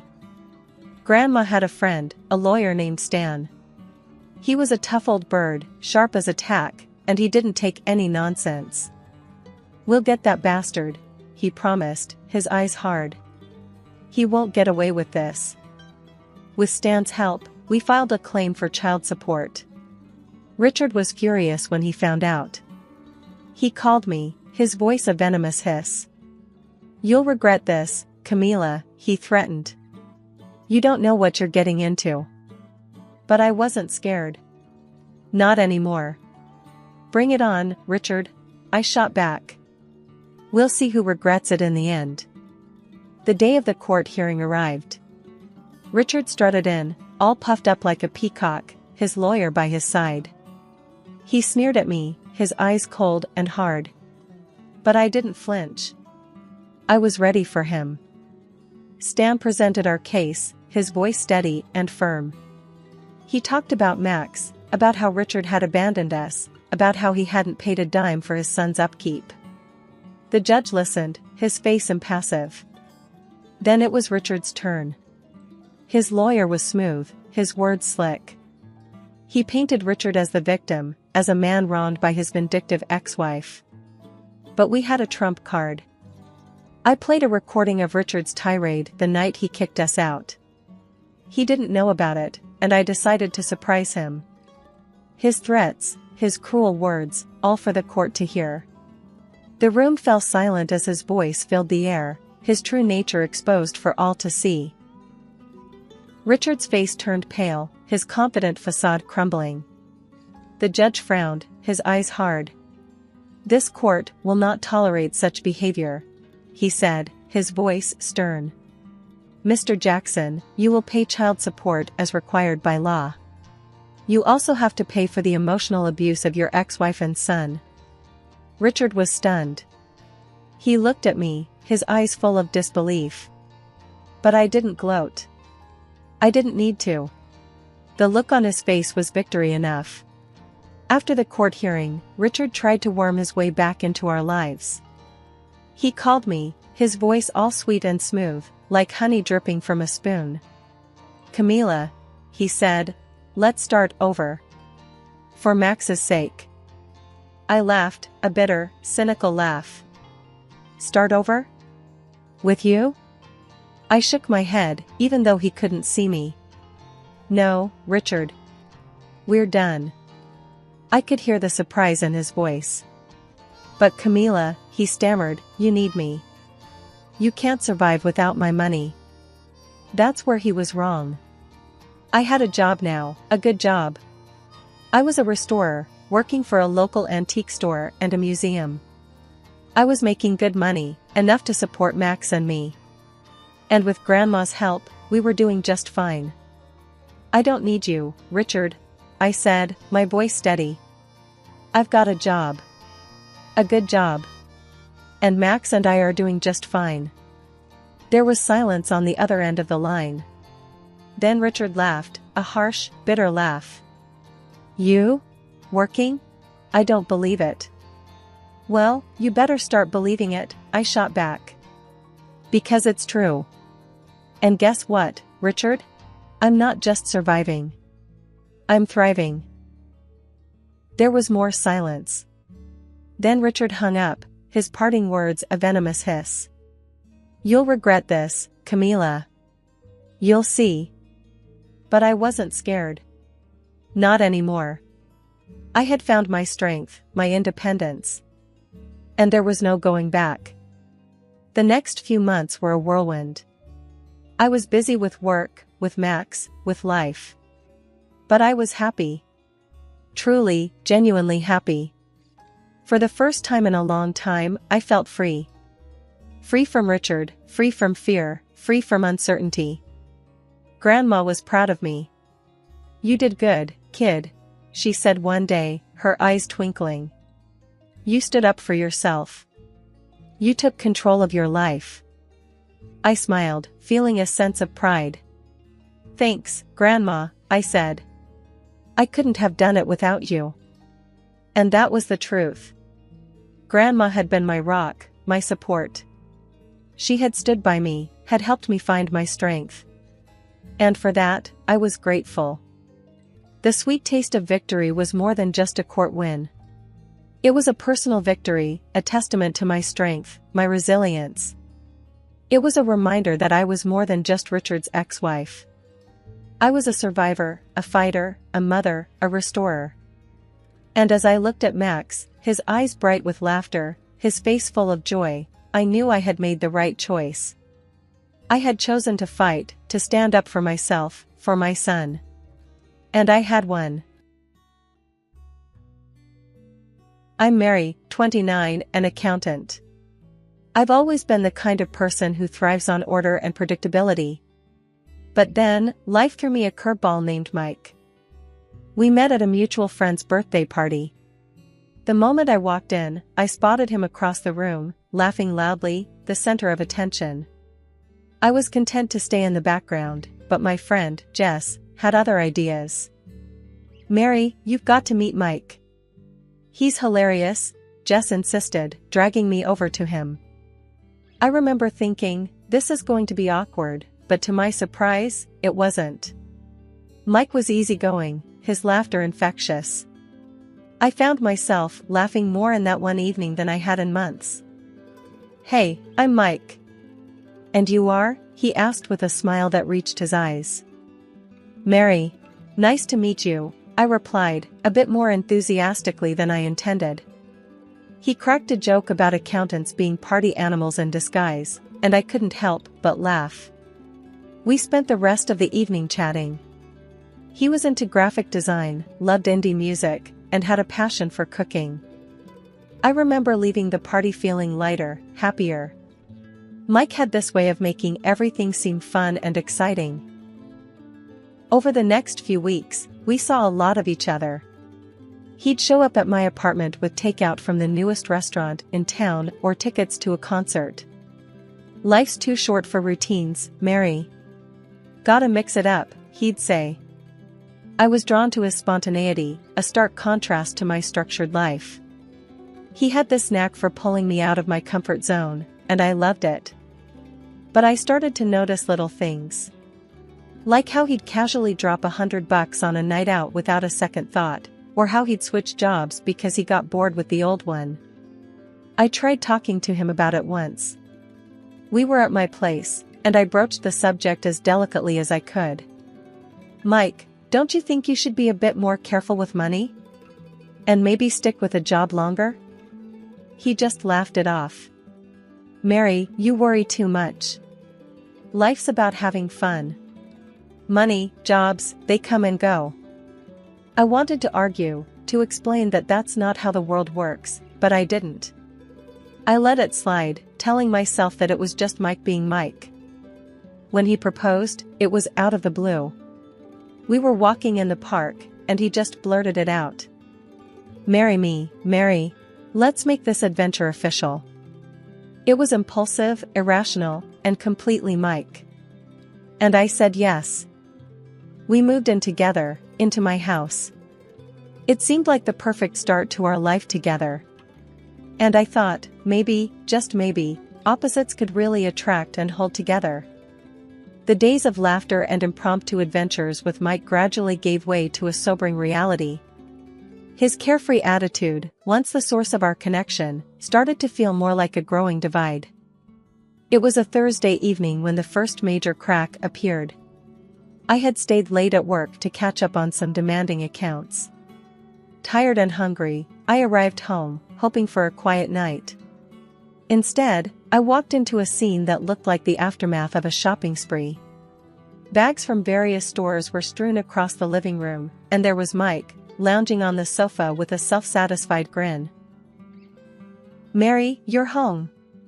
Look at these deals I found today," he exclaimed, gesturing towards the bags. I dropped my keys on the table, feeling a knot tighten in my stomach. "Mike, we talked about this last week, about saving money and cutting down on unnecessary expenses." He shrugged, flipping through a magazine. "Yeah, but these were on sale. Besides, we needed some of these things." I picked up a receipt from one of the bags and felt my heart sink. "Needed? Mike, these are luxury items, not essentials. We have a budget for a reason." Mike looked up, his expression shifting from casual to defensive. "Come on, Mary, don't be such a killjoy. We deserve to treat ourselves once in a while." I sighed, trying to keep my voice calm. "It's not about being a killjoy, Mike. It's about being responsible. We have bills, a mortgage, and we agreed to save for a rainy day." He rolled his eyes and tossed the magazine aside. "You always make a big deal out of everything. Can't you just relax for once?" Then, one morning, I found an envelope addressed to Mike on the dining table. It was from his workplace. Curious, I opened it and felt my world tilt. Mike had resigned from his job without a word to me. When he finally came down for breakfast, I confronted him, the letter in my hand. "Mike, what is this? You quit your job? Why didn't you discuss it with me first?" He poured himself coffee, unfazed. "Yeah, I quit. That job was a dead end, Mary. I need something better, something that excites me. But how are we going to manage our expenses? We need 2 incomes, Mike." "You know this," I said, my voice rising with frustration. He shrugged, taking a sip of his coffee. "We'll figure it out. We always do. You need to stop worrying so much." "How can I not worry? We have financial commitments, Mike. This is not just about you or me, it's about us, our future," I argued, trying to make him see reason. Mike set down his cup with a thud. "I can't deal with this right now, Mary. You're suffocating me with all this talk about money and responsibility." I watched in disbelief as he walked away, leaving me standing in the kitchen, letter in hand, feeling more alone than ever. Mike's unemployment, which initially seemed like a short-term hiccup, rapidly grew into a persistent source of stress and contention in our household. Each morning, as I prepared for work, I'd find Mike in the same spot on the couch, engrossed in either the TV or his phone. The sight became a painful reminder of our growing financial strain. "Mike, it's been weeks since you quit your job. Have you started looking for something new?" I asked one morning, trying to mask the concern in my voice as I adjusted my work badge. He barely glanced up from his phone. "Yeah, I'm looking. Nothing's caught my eye yet. I'm waiting for the right opportunity." His nonchalant reply irked me. "Right opportunity? We have bills piling up, Mike. We can't wait forever." He finally looked up, his expression a mix of annoyance and indifference. "Mary, you need to chill. I know what I'm doing. I'll find something soon." Days turned into weeks, and the situation at home remained unchanged. I began to take on extra hours at work to keep up with our financial obligations, my exhaustion growing with each passing day. One evening, I came home to an unexpected scene. The living room was littered with pizza boxes and empty beer cans. Mike was sprawled on the couch, snoring lightly. The TV blared in the background. "Mike," I called out, frustration evident in my tone. He stirred and blinked at me sleepily. "What's up?" he mumbled, rubbing his eyes. "What's up? Look at this mess. And dinner?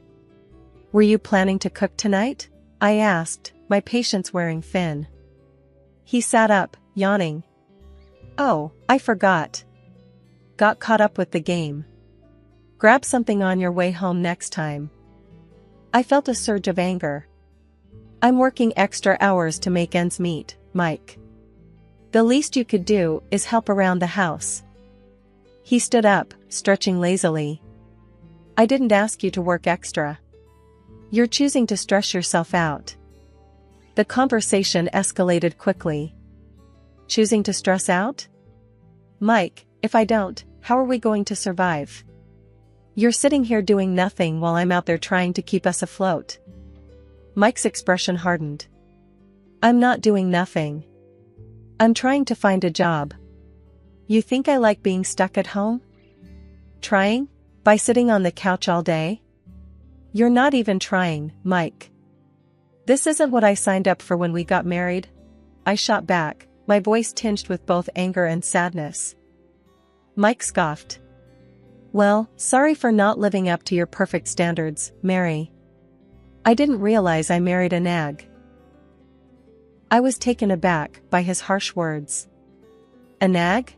Is it too much to ask for a partner who contributes? I don't understand how you can be so relaxed about our situation." He grabbed his jacket, heading towards the door. "I need some air. I can't deal with this right now." The tension in our home had reached a boiling point. Every conversation with Mike about responsibility and our future ended in a heated argument, leaving a cold silence in its wake. I was tired, both physically from the extra hours at work and emotionally from the constant strain at home. One evening, as I sat at the kitchen table, sorting through bills and trying to make the numbers work, I realized something had to give. "Mike," I began, my voice steady but firm, "we need to talk. This can't go on any longer." He glanced up from his phone, his expression indifferent. "What now, Mary?" "It's about your job situation. Or rather, the lack of one. It's been months, Mike. We're sinking here, and you don't seem to care," I said, the frustration evident in my tone. Mike let out a heavy sigh. "Here we go again. Look, I'm trying, okay? You think I enjoy this? You think I like seeing you stressed all the time? Then do something about it. Find a job, any job. We need 2 incomes, Mike. We agreed on this when we got married." I shot back, my patience wearing thin. He stood up abruptly, his chair scraping loudly against the floor. "You think it's so easy, huh? Just snap my fingers and a job appears? You don't get it, Mary. The market's tough. I need something that suits me." "Something that suits you?" I repeated, incredulous. "We don't have the luxury of waiting for the perfect job, Mike. We have bills, a mortgage, responsibilities." Mike paced the room, running his hands through his hair. "I can't deal with this pressure, Mary. It's constant with you. Nag, nag, nag." I stood up, facing him. "This is not about nagging, Mike. This is about our life, our future. If you can't understand that, then maybe this isn't going to work." Mike stopped pacing, his eyes meeting mine. "What are you saying?" I took a deep breath. "I'm saying that if you don't find a job, if you don't start taking our situation seriously, then maybe we need to rethink this marriage." The words hung heavy in the air between us. Mike's face hardened, and for a moment, he said nothing.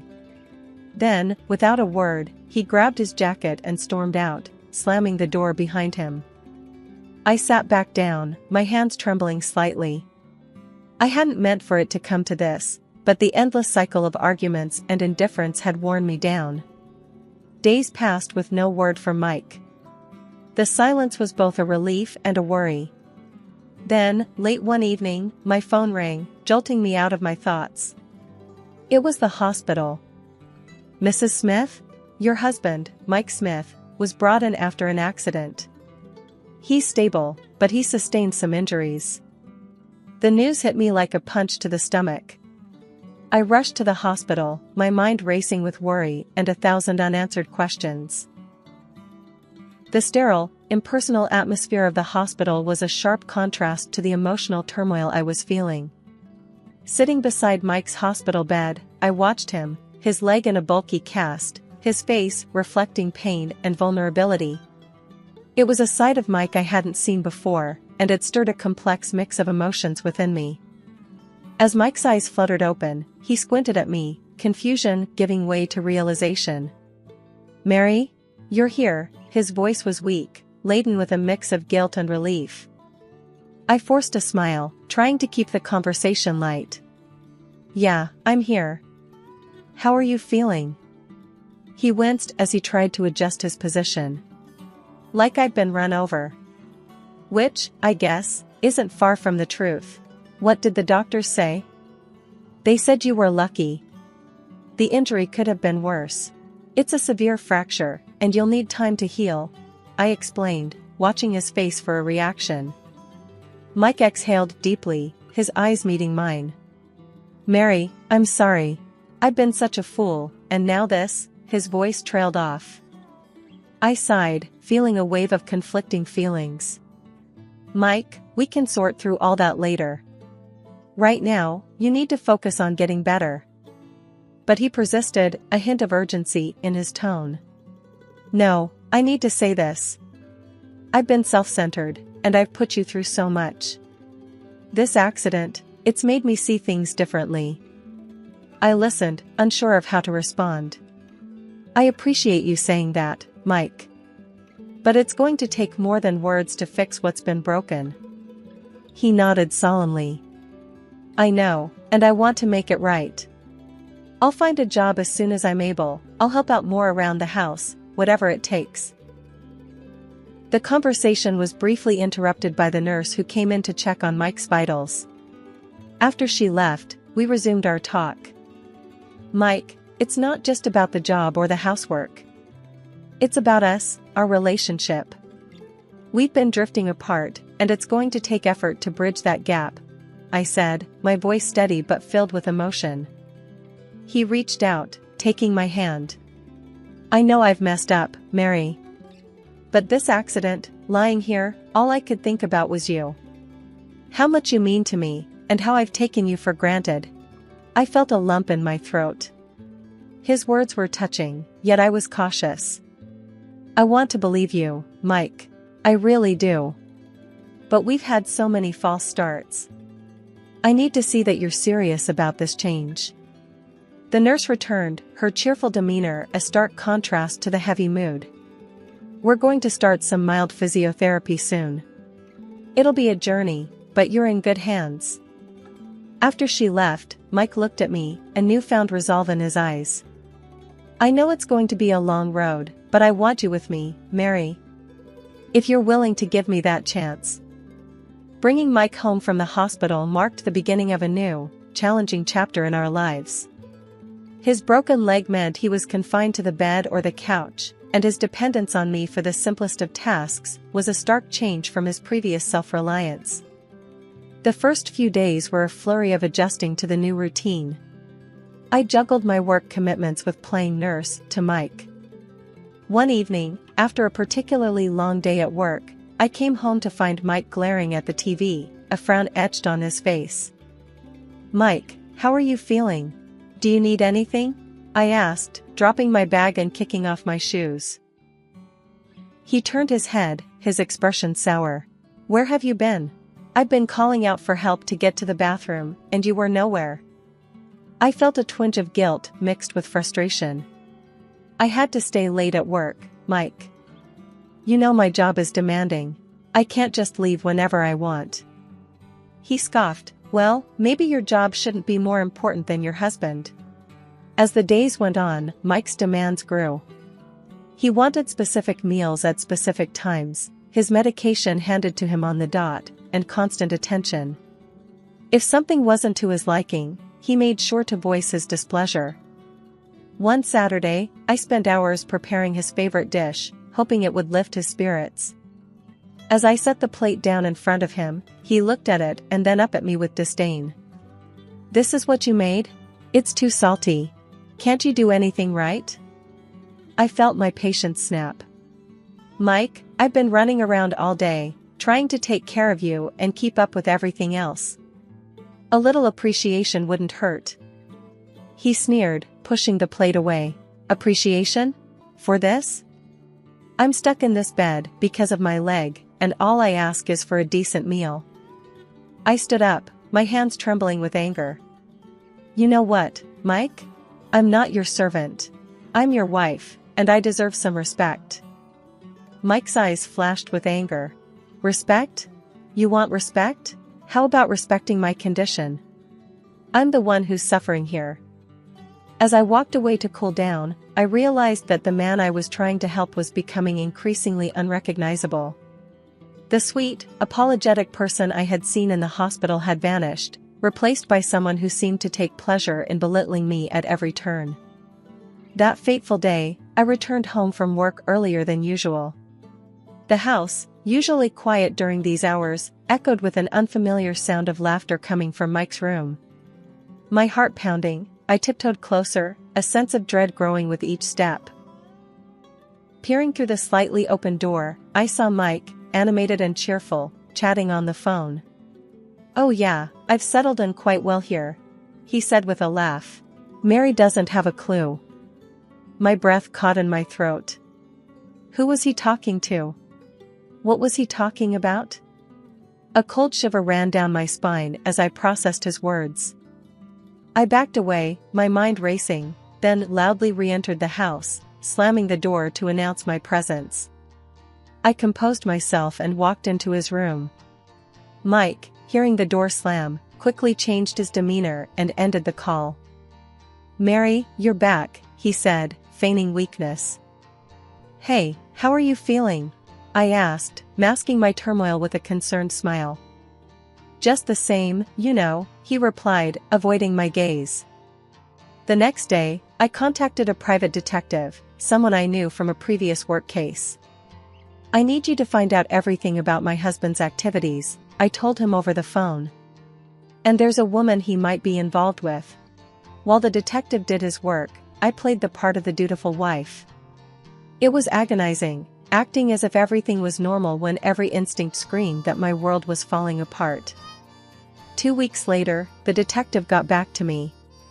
The news was worse than I had imagined. Mike had been in an accident with his mistress, who was listed in the police reports. The detective provided me with her name, and a quick search on social media revealed her profile, filled with pictures of her and Mike looking intimately close. But there was more. The detective had uncovered Mike's gambling debts, a staggering amount that threatened to drown us financially. I sat in the living room, the evidence of Mike's betrayal laid out before me, feeling a mix of anger, disbelief, and heartache. How best to unveil his deceit? How to make him realize the gravity of his betrayal? For now, I kept these thoughts to myself, waiting for the right moment to turn the tables. The morning light filtered through the curtains as I steeled myself for the confrontation ahead. Entering Mike's room, where he lay with his broken leg, I braced myself for the performance of a lifetime. "Mike, I need to talk to you about something important," I said, my voice calm but firm. He looked up, irritation flashing across his face. "What now, Mary? Can't you see I'm in pain here?" I maintained my composure. "I've made a decision for your better care. You're being moved to a state medical facility tomorrow. They're equipped to handle your rehabilitation more effectively." Mike's expression turned from annoyance to panic. "What? No, you can't do that. I want to stay here, with you." "I'm sorry, Mike, but this is for the best." "I'll start packing your things," I said, turning towards the door. As I closed it behind me, I heard the frantic rustling of sheets and Mike's hurried voice calling someone on the phone. "She's sending me to some facility. You have to help me." About an hour later, a car pulled up outside. Mike's mistress barged into our house, her face a mask of determination and concern. She marched directly to Mike's room, with me trailing behind. "I'm here to take him with me. He's not going to any facility," she declared, her voice laced with a sense of ownership. I followed her into the room, my heart pounding but my face calm. "I'm glad you're here. This was all a setup to get you to show your hand." Mike and his mistress exchanged a look of confusion and fear. "What are you talking about, Mary?" Mike asked, his voice quivering. I held up the evidence collected by the detective, photos of them together. "This is the proof of your affair. I'll be seeking compensation for this betrayal." The mistress laughed, though her eyes betrayed her nervousness. "I can pay whatever you want. He's coming with me." My smile was thin, but confident. "You should know, he's neck-deep in gambling debts, and without a job, he can't afford his medical bills or insurance. Are you ready to handle all that?" Her face went pale, the implications of what I'd said slowly sinking in. Mike's eyes darted between us, a look of utter helplessness on his face. "But I can't deal with all that," she stammered, her confidence crumbling. "Seems like he's your problem now," I said with a cold finality, turning to leave the room. The following weeks were a whirlwind of legal proceedings. I filed for divorce, ensuring I received a fair settlement for Mike's betrayal and deceit. His mistress, now burdened with his financial and medical responsibilities, quickly found herself overwhelmed. Rumors reached me over time about their strained relationship, riddled with arguments and financial woes. Mike's downfall was a tale of his own making, and his mistress was now ensnared in the web of consequences. As for me, I found solace in my newfound freedom and independence. The betrayal had been painful, a stark lesson in trust and deception. Yet, it also imparted a strength I never knew I had. I moved forward with my life, emboldened by my resilience and determined to find happiness on my own terms, free from the shadows of deceit and betrayal. I'm Clara, a 40-year-old French teacher. Life was pretty standard, filled with books, classes, and the occasional coffee with friends. I never expected it to take a dramatic turn until Mrs. Lefebvre, an old friend of my mother's, decided to play matchmaker. One afternoon, while I was sipping tea at my mother's house, Mrs. Lefebvre dropped by. She was a lively woman in her 60s, always with a story to tell or a plan up her sleeve. "Clara, dear, I have the perfect man for you," she exclaimed as she settled into the armchair. I chuckled, a bit skeptical. "Really, Mrs. Lefebvre? And who might this perfect man be?" She leaned in, her eyes twinkling with excitement. "My son, David. He's a widower, a wonderful father to 2 teenagers. I think you two would hit it off." I hesitated, the idea of stepping into a ready-made family seemed daunting. "I don't know, Mrs. Lefebvre. Stepping into a family, it's a lot." She waved her hand dismissively. "Nonsense. You're a warm, loving person. And David is such a caring man. Plus, the kids are lovely, really." My mother, who had been listening quietly, joined in. "Clara, it wouldn't hurt to meet him. You never know what life has in store for you." Encouraged by their enthusiasm, I agreed.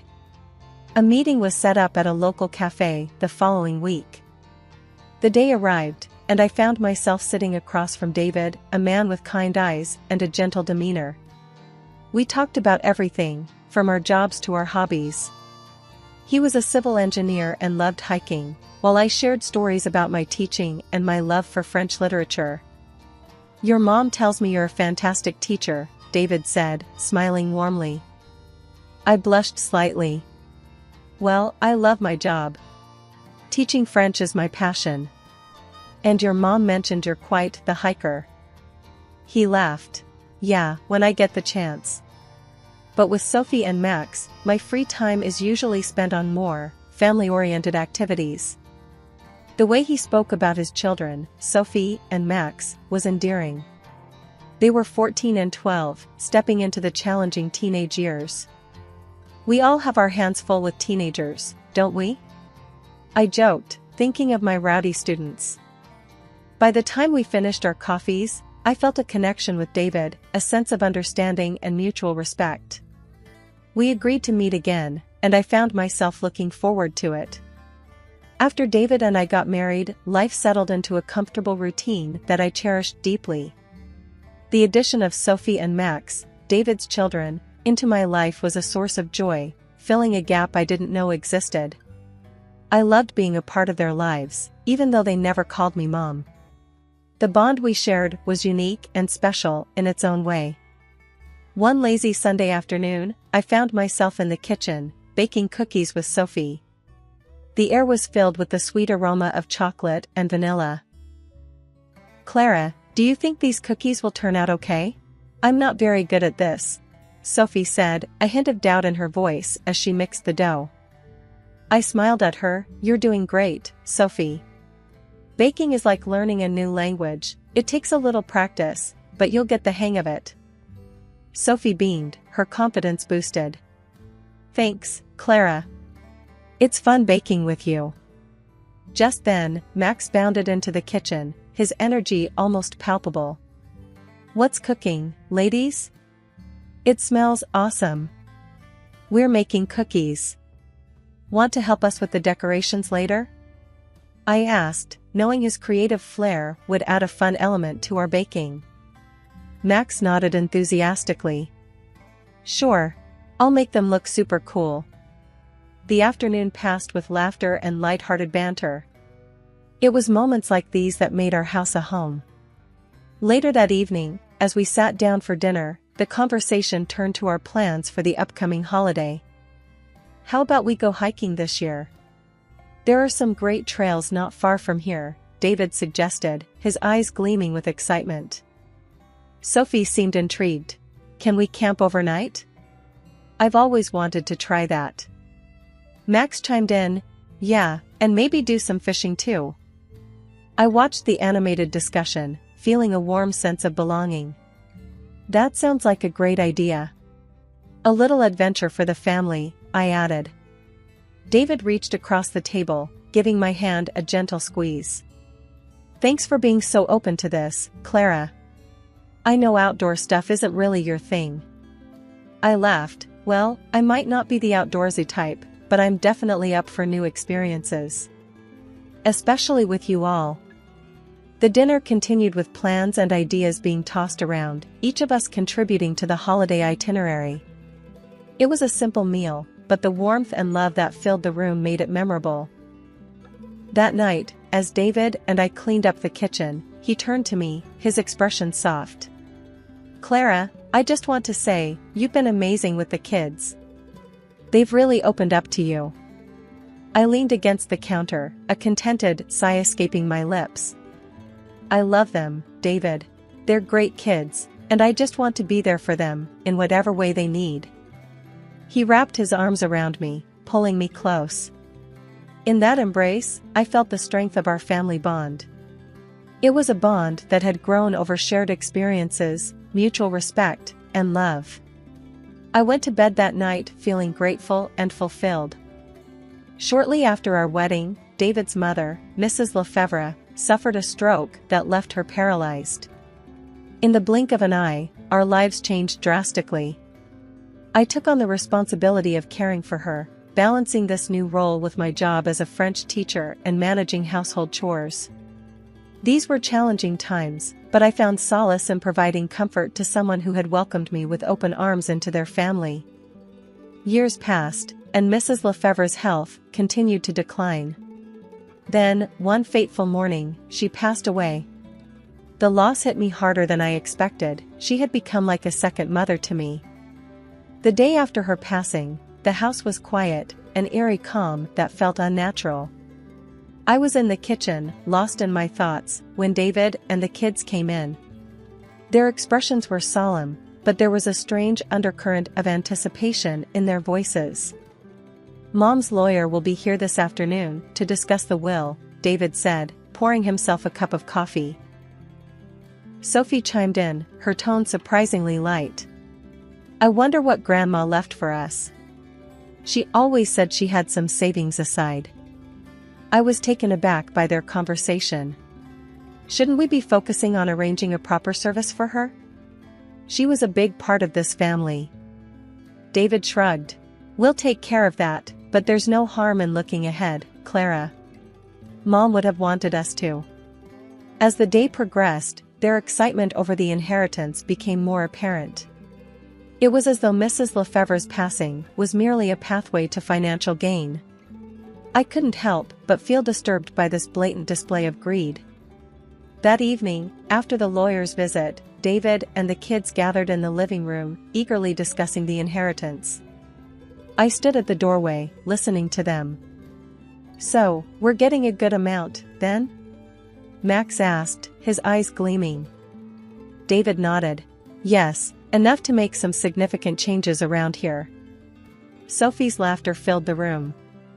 Finally, I can get that new laptop I wanted. I stepped into the room, unable to contain my disappointment. Is this really what's important right now? Your mother just passed away. David looked at me, his expression cold. Clara, you wouldn't understand. This is family stuff. I felt a sting at his words. I cared for your mother for years, David. How can you say I wouldn't understand? He scoffed, turning away. Just because you looked after her doesn't mean you're entitled to anything. You did what any decent person would do. In the weeks that followed, David and the kids became increasingly distant and dismissive. Their attitude towards me changed from indifference to outright rudeness. David's remarks became more cutting, and the children, following his lead, treated me with a lack of respect that I had never experienced before. One evening, as I was setting the dinner table, David walked in, his face stern. "Clara, you need to step up your game around here. The house has been a mess lately." I looked around, bewildered. The house was as tidy as it always was. "I've been doing my best, David. I don't understand what's changed." He shrugged, his voice harsh. "Just saying, you could do better. After all, it's not like you're contributing much else around here." I felt a lump form in my throat. The man I had married, the family I had embraced, were now treating me like an outsider, an unwelcome burden. The shift in my family's demeanor after Mrs. Lefebvre's passing wasn't gradual, but a sudden plunge into a cold, unfeeling world. David and the children's behavior towards me transformed overnight from distant to openly hostile. Every day brought a new barrage of insults and nagging, and I was treated less like a family member and more like an unwelcome servant. One particularly harsh evening, as I was setting the table for dinner, David entered the kitchen, his face twisted in a sneer. "Clara, why is dinner not ready yet? You really can't do anything right, can you?" Stunned by his harsh tone, I replied, trying to keep my composure, "I'm doing the best I can, David. Dinner will be ready in a few minutes." He scoffed, looking around with disdain. "You know, I only tolerated you because you were useful, taking care of my mother and the kids. But now? You're just a burden." His words cut through me like a knife. I stood there, the plates in my hand feeling heavier than ever. Sophie walked in, her voice dripping with contempt. "Yeah, Clara, you should be grateful we even let you stay here. You're just a scary, old, and useless woman." Max, not to be outdone by his sister, chimed in mockingly, "Yeah, who would want you around? You're like a ghost haunting this house." Every word was a blow to my spirit. I had dedicated years of my life to this family, caring for them as my own, only to be reduced to this pitiful state. I served dinner in silence, their cruel laughter and jibes echoing around me. That night, as I lay in my bed, the day's events replayed in my mind. David's cruel declaration that I was nothing more than a now useless caretaker, Sophie's and Max's hurtful comments, it all hammered home the painful reality that the family I had loved and cared for saw me as nothing more than an expendable servant. The following days were no better. Every task I did was met with criticism and disdain. I was constantly reminded of my place in the household, a place that seemed to have no respect or kindness. One afternoon, as I was cleaning the living room, David walked in with a look of annoyance. "Clara, have you seen my blue tie? I can't seem to find it anywhere." "I washed and hung it in your closet yesterday, David," I responded, trying to keep my voice steady. "Well, it's not there now. Can't you do anything right? You're just taking up space in this house," he snapped, storming off. I finished my cleaning, each sweep of the broom feeling heavier with the burden of his words. The home I once cherished now felt like a prison, filled with contempt and scorn. Living in a constant state of belittlement and disrespect had taken its toll on me. Each day in David's house was a battle against his and the children's growing cruelty. I began to contemplate the painful decision of leaving, but my worsening leg pain and the lack of financial resources made me feel trapped. One chilly morning, as I limped around the kitchen, preparing breakfast, David stormed in, his face twisted in annoyance. "Clara, why is everything taking so long? You're moving like a snail." I tried to hide my pain. "My legs aren't what they used to be, David. I'm moving as fast as I can." He rolled his eyes. "Excuses, always excuses. You're just a burden, you know that?" The words stung, but I remained silent, focusing on setting the breakfast table. Sophie and Max entered the kitchen, their expressions mirroring their father's impatience. "Ugh, why do we always have to wait for Clara? She's useless," Sophie muttered, sitting down with a huff. Max didn't bother to hide his disdain. Yeah, if she can't even make breakfast properly, what good is she? I served them breakfast, each word from them like a dagger to my heart. As they ate, I sat down at the far end of the table, my appetite gone. After breakfast, I retreated to my room, the pain in my legs growing with each step. The lack of empathy and the constant insults from David and the kids were unbearable. I sat on the edge of my bed, the reality of my situation sinking in. I needed to leave, but I was scared and unsure of how to proceed. Later that day, I mustered the courage to speak to David. I found him in the living room, reading a newspaper. "David, can we talk?" I asked, my voice barely above a whisper. He glanced up, his expression one of irritation. "What is it now, Clara?" "I've been thinking, maybe it's best if I leave. I don't feel welcome here anymore," I said, my voice shaking. David looked at me, a smirk forming on his lips. "Leave? And go where? You have no money, no place to go. Your mother died without leaving you anything to inherit. You're stuck here, Clara, whether you like it or not." His words were a harsh reminder of my dire situation. I felt a sense of despair wash over me. He was right, I had nowhere to go. My job as a teacher had been my only source of income, and with my leg condition, I couldn't even do that anymore. I had to resign from school. It was a bitter, but the only right decision. The following days were a blur of household chores, nagging, and insults. David and the kids treated me with utter disregard, their words and actions reinforcing the painful truth that I was no longer a part of this family, but a mere inconvenience to them. As I struggled with my pain and loneliness, I began to secretly plan my escape. I started saving whatever little money I could, hiding it away for the day I could finally leave. The thought of freedom, of being away from the constant belittling and disrespect, was the only thing that kept me going. One afternoon, while David and the kids were out, I sat at my old laptop, nursing my aching legs. Browsing aimlessly, I discovered a website for online tutoring. A thought struck me: could I leverage my skills as a French teacher in a new, virtual setting? Hesitant, but driven by a newfound purpose, I set up a profile on the site. "Experienced French teacher available for online lessons," I typed, my heart racing with both nervousness and excitement. The next few days were a whirlwind. To my amazement, requests for lessons began to pour in.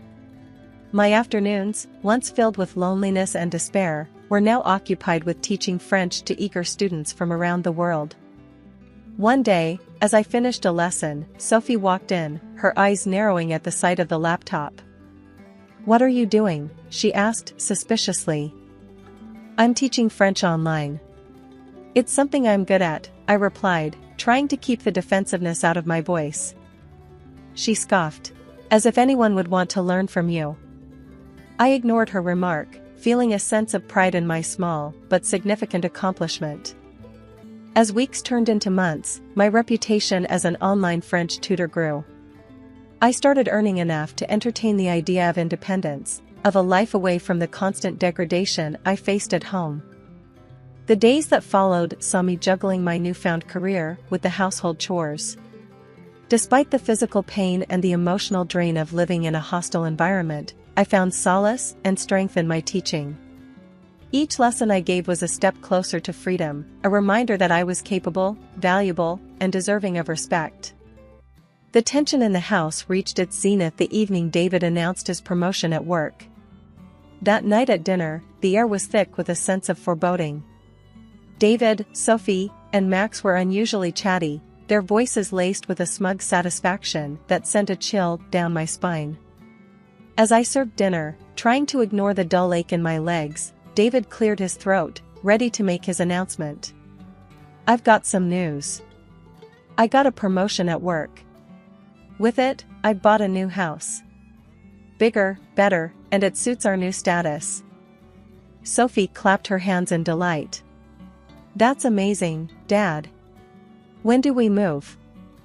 David's gaze shifted to me, cold and calculating. "We will be moving soon. But Clara won't be joining us." The room went silent. I looked up, my heart sinking. "What do you mean, David?" He smirked, his words cutting through the air like a knife. "You're not coming, Clara. You don't belong in that part of our lives. You were useful once, but not anymore." Sophie joined in, her voice dripping with disdain. "Yeah, Clara. You're just an old, limping woman. What use would you be in our new house?" Max laughed, adding insult to injury. "You should be grateful we let you stay here this long." I stood there, the plates in my hands trembling. The pain of their words was sharper than any physical ache I had ever felt. David slid the divorce papers across the table to me. "I think it's best we part ways. You can stay here until the house is sold." Numb, I picked up the papers. My hands were shaking as I signed them. There was no point in arguing or pleading. The people I had once called family had shown their true colors, and they were ugly and cruel. The next morning, I began to put my plan into action. While David and the kids were out, I packed my belongings. Each item I placed in the suitcase was a step towards my freedom. When David and the kids returned, they found me at the door, suitcase in hand. David's expression was one of surprise and confusion. "What are you doing, Clara?" he asked, his voice laced with a hint of concern. I straightened my back, facing them with a newfound strength. "I'm leaving, David. I will not stay here and be treated like a worthless burden." David scoffed. "Where will you go? You have nothing." I smiled, the first genuine smile in weeks. "I have more than you think. I have my dignity, my skills, and I have plans. You will not see me begging." In my rented apartment, a modest but serene space, I was rebuilding my life, one online French lesson at a time. The freedom and tranquility here were in stark contrast to the oppressive atmosphere I had escaped from. One evening, as I was reviewing lesson plans, my phone erupted with the frantic ringing of a call from David. His voice, laced with panic and anger, filled the room. "Clara, what the hell have you done? Sending those recordings to my boss? Do you have any idea what you've caused?" he bellowed, the sound of his fury resonating through the phone. I leaned back in my chair, a smirk playing on my lips. "Oh, you mean the recordings of all the lovely things you and the kids said to me?" Yes, I did send them. In the background, I could hear the unmistakable cries of Max and Sophie. "Tell her to fix this, Dad. She's ruined everything." David's voice cracked with desperation. "Clara, please. Because of those recordings, I'd been demoted. I can't afford the mortgage on the new house. You have to help us." The sounds of their pleading were music to my ears. "Help you? After the way you all treated me? You made your bed, David. Now lie in it." His voice rose to a near scream. "You can't do this to us. We're your family." I laughed, a deep, hearty sound that felt liberating. "Family? No, family doesn't treat each other the way you treated me. You and your kids were nothing but cruel and abusive. This is your karma, David." Sophie's voice cut through, shrill and pleading. "Clara, please. We didn't mean any of it. We'll change, I swear." Max joined in, his voice laced with fear. "Yeah, Clara, please. We're sorry. We need you." I stood up, pacing the room as I replied, "Sorry? Your words and actions broke me. But guess what? I picked up the pieces and put myself back together. Without you, I owe you nothing." David's voice was a mix of rage and helplessness. "You're going to let us lose everything?" I stopped pacing, standing tall and proud. "Yes, David, I am. You and the kids have made your bed, and now you get to sleep in it. Goodbye." I hung up the phone, a sense of satisfaction washing over me. I had stood up to them, not with malice, but with the strength they never thought I had. Over the following weeks, I heard from mutual friends that David and the kids were struggling. They couldn't pay the mortgage, and the bank had taken over the house. They were forced to move into a small rented apartment, and both Sophie and Max had to take up jobs to help make ends meet. As for me, my online tutoring was flourishing. I was saving money, not just for my day-to-day needs, but for a house of my own. A place where I could live in peace, away from the shadows of my past. I remember the day Lily was born like it was yesterday. I was 8, a skinny girl with wide eyes and a head full of dreams. My parents, John and Sarah, were ordinary folks. Dad worked at a local factory, and Mom stayed at home. Life was simple until Lily came along. "Look at her, Sarah. She's got your eyes," Dad had cooed, holding Lily for the first time. Mom had smiled, a tired but triumphant smile. "And your nose, John." I stood by the door, clutching my ragged doll, waiting for someone to notice me. "Can I see Lily?" I asked timidly. Mom glanced at me, her eyes barely registering my presence. "Not now, Linda. Lily needs rest, and so do I." School wasn't much better. Kids can be cruel when they smell vulnerability. "Hey, Scarecrow Linda," Jack, the class bully, would sneer as he tugged at my faded dress. "Did you get your clothes from the trash?" I tried to ignore them, but words hurt more than punches. At home, Lily grew into a pampered princess. She'd scribble in my textbooks and giggle. "Look, Linda, I'm helping you with homework." I'd sigh. "Lily, please don't do that. I need those for school." One day, she went too far, pouring paint over my only good dress. I yelled at her, but she just cried. That's when Mom stormed in. "What's going on here?" she demanded, her eyes flashing. "Lily ruined my dress," I said, holding up the stained fabric. Mom didn't even look at the dress. "How dare you yell at your sister? Go to your room, Linda. No dessert for a week." Grandma was the only one who understood. "Don't let them get you down, Linda," she'd say. Her house was my refuge, filled with books and love. She taught me to escape into stories, to live 1,000 lives within those worn pages. The day Grandma passed away was the day I lost my true home. I remember coming back from school, my heart heavy, walking into a house filled with her absence. My parents were in the living room, already talking about her belongings. "We should start clearing out her stuff," Dad said, his voice devoid of any sadness. Mom was looking through a list. "And her library? Those dusty old books?" I lingered at the doorway, listening, a tightness growing in my chest. "Just get rid of them," Dad shrugged. "Who needs all that old paper?" I couldn't hold back anymore. "Can I have Grandma's books?" I blurted out, stepping into the room. "Please?" They both turned, almost surprised to see me. "Sure, take them," Mom said dismissively. "We don't have any use for them anyway." I spent the next days transferring Grandma's books to my room, each one a piece of her I wasn't ready to lose. Life moved on in its cruel pace. As high school came to an end, my parents made an offer I didn't expect. "We'll pay for your college," Mom announced one evening. "You can study accounting or something practical." I remember feeling a mix of surprise and suspicion. "Really? Why?" I asked. "It's our duty," Dad said. "Just don't expect any more handouts after this." College was my escape, a chance to be more than just the overlooked sister. But even that came with its price. A few weeks into my part-time job at the library, Mom cornered me. "You're making money now. It's only fair you start paying us back for your tuition." I was stunned. "But you said you'd pay for my college." "I didn't ask for this."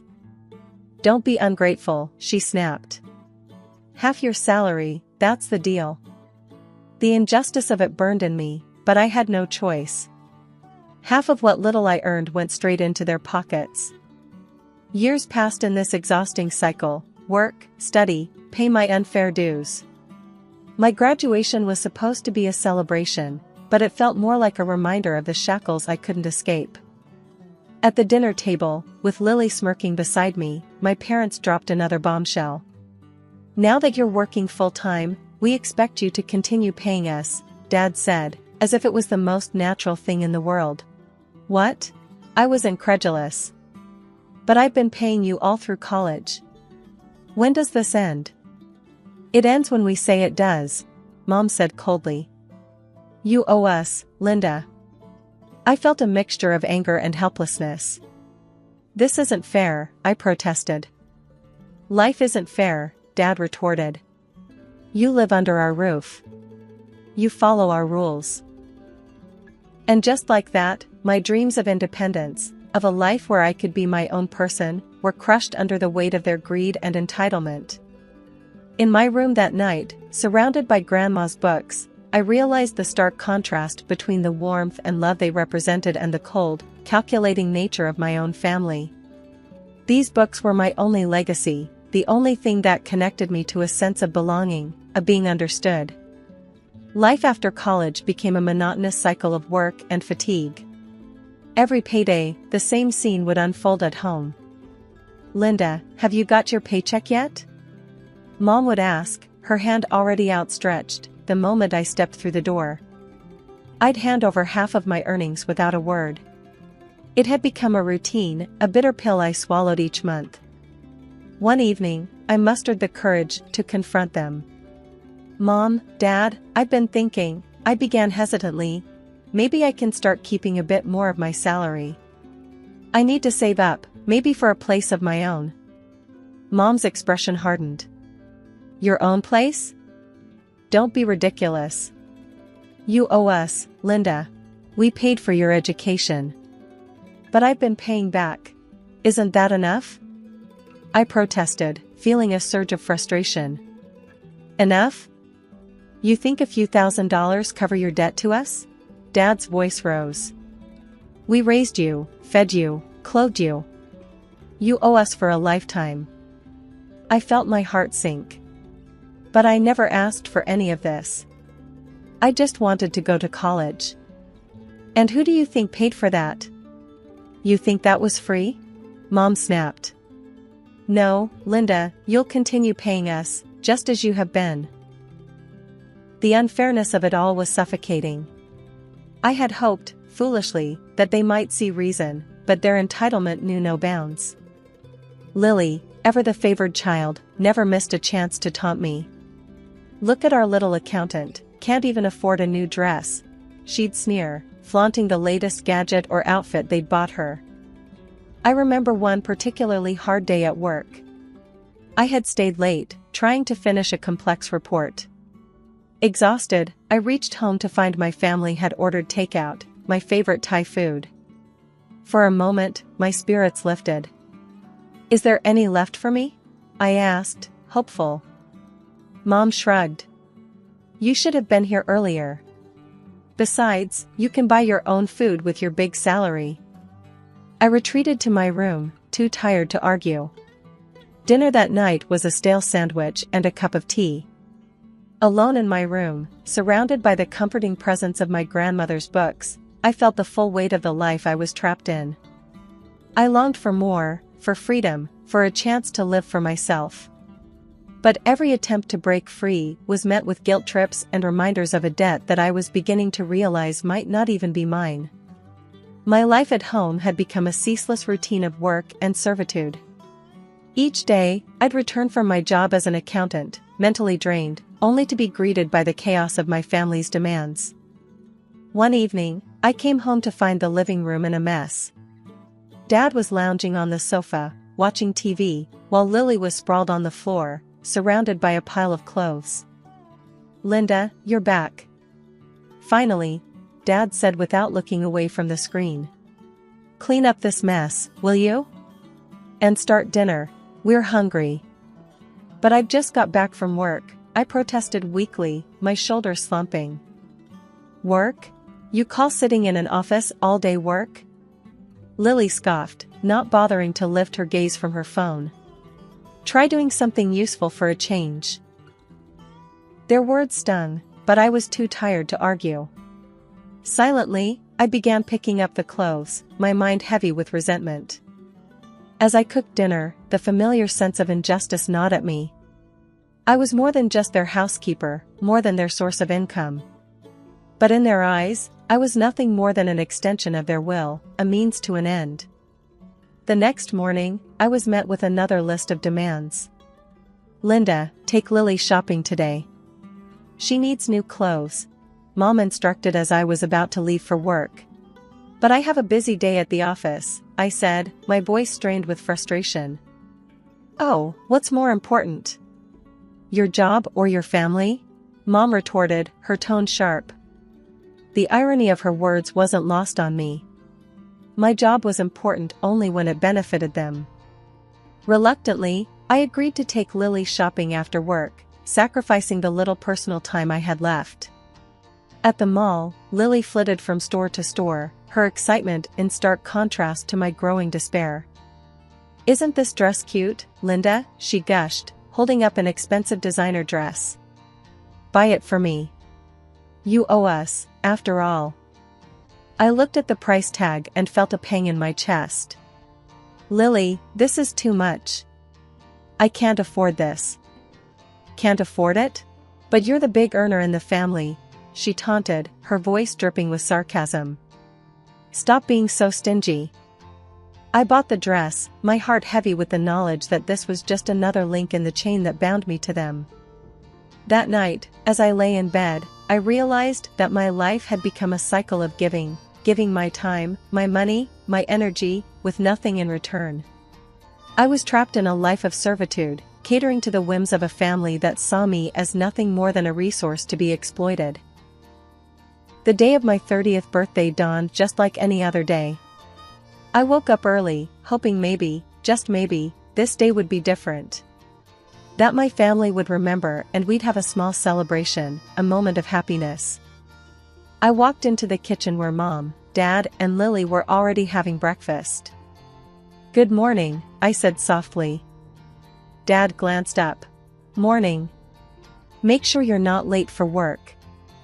I waited, hoping for more, but there was just silence. My heart sank. They had forgotten. It was just another day for them. I tried to hide my disappointment as I prepared my breakfast. The clock ticked away, each second a reminder of how little they cared. As I was about to leave for work, I mustered up the courage to remind them. You know, today is my birthday, I said, my voice barely a whisper. Mom looked up, a flicker of surprise crossing her face before it vanished. Oh, is it? Well, happy birthday. Don't expect us to throw a party. Lily snickered. Yeah, happy birthday, Linda. Maybe you can treat yourself to something nice with your big paycheck. Their words stung like 1,000 needles. I left the house, holding back tears, feeling more alone than ever. The day at work was long and tiring. When I returned home, I hoped maybe they'd have a change of heart. But the house was just as I'd left it. I found Mom, Dad, and Lily in the living room, ordering food from a fancy restaurant over the phone. My hopes dissipated like mist. Are we expecting guests? I asked, a glimmer of hope reigniting. No, just felt like ordering something nice, Mom said casually. You can join us if you want. I watched as they ordered dish after dish, my heart sinking with each click of the phone. Should I get the lobster or the steak? Lily mused aloud. You should get both, Mom encouraged. I stood there, a bystander in my own home. They hadn't just forgotten my birthday, they didn't care.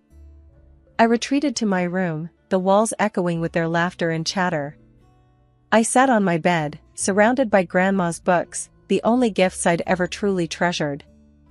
In the silence of my room, I called my Aunt Mary, the only other person who had ever shown me kindness. She answered with a warm, "Happy birthday, Linda. How are you, dear?" Her words, so simple yet so full of warmth, brought tears to my eyes. We talked for a while, and she shared stories about Grandma, bringing a smile to my face.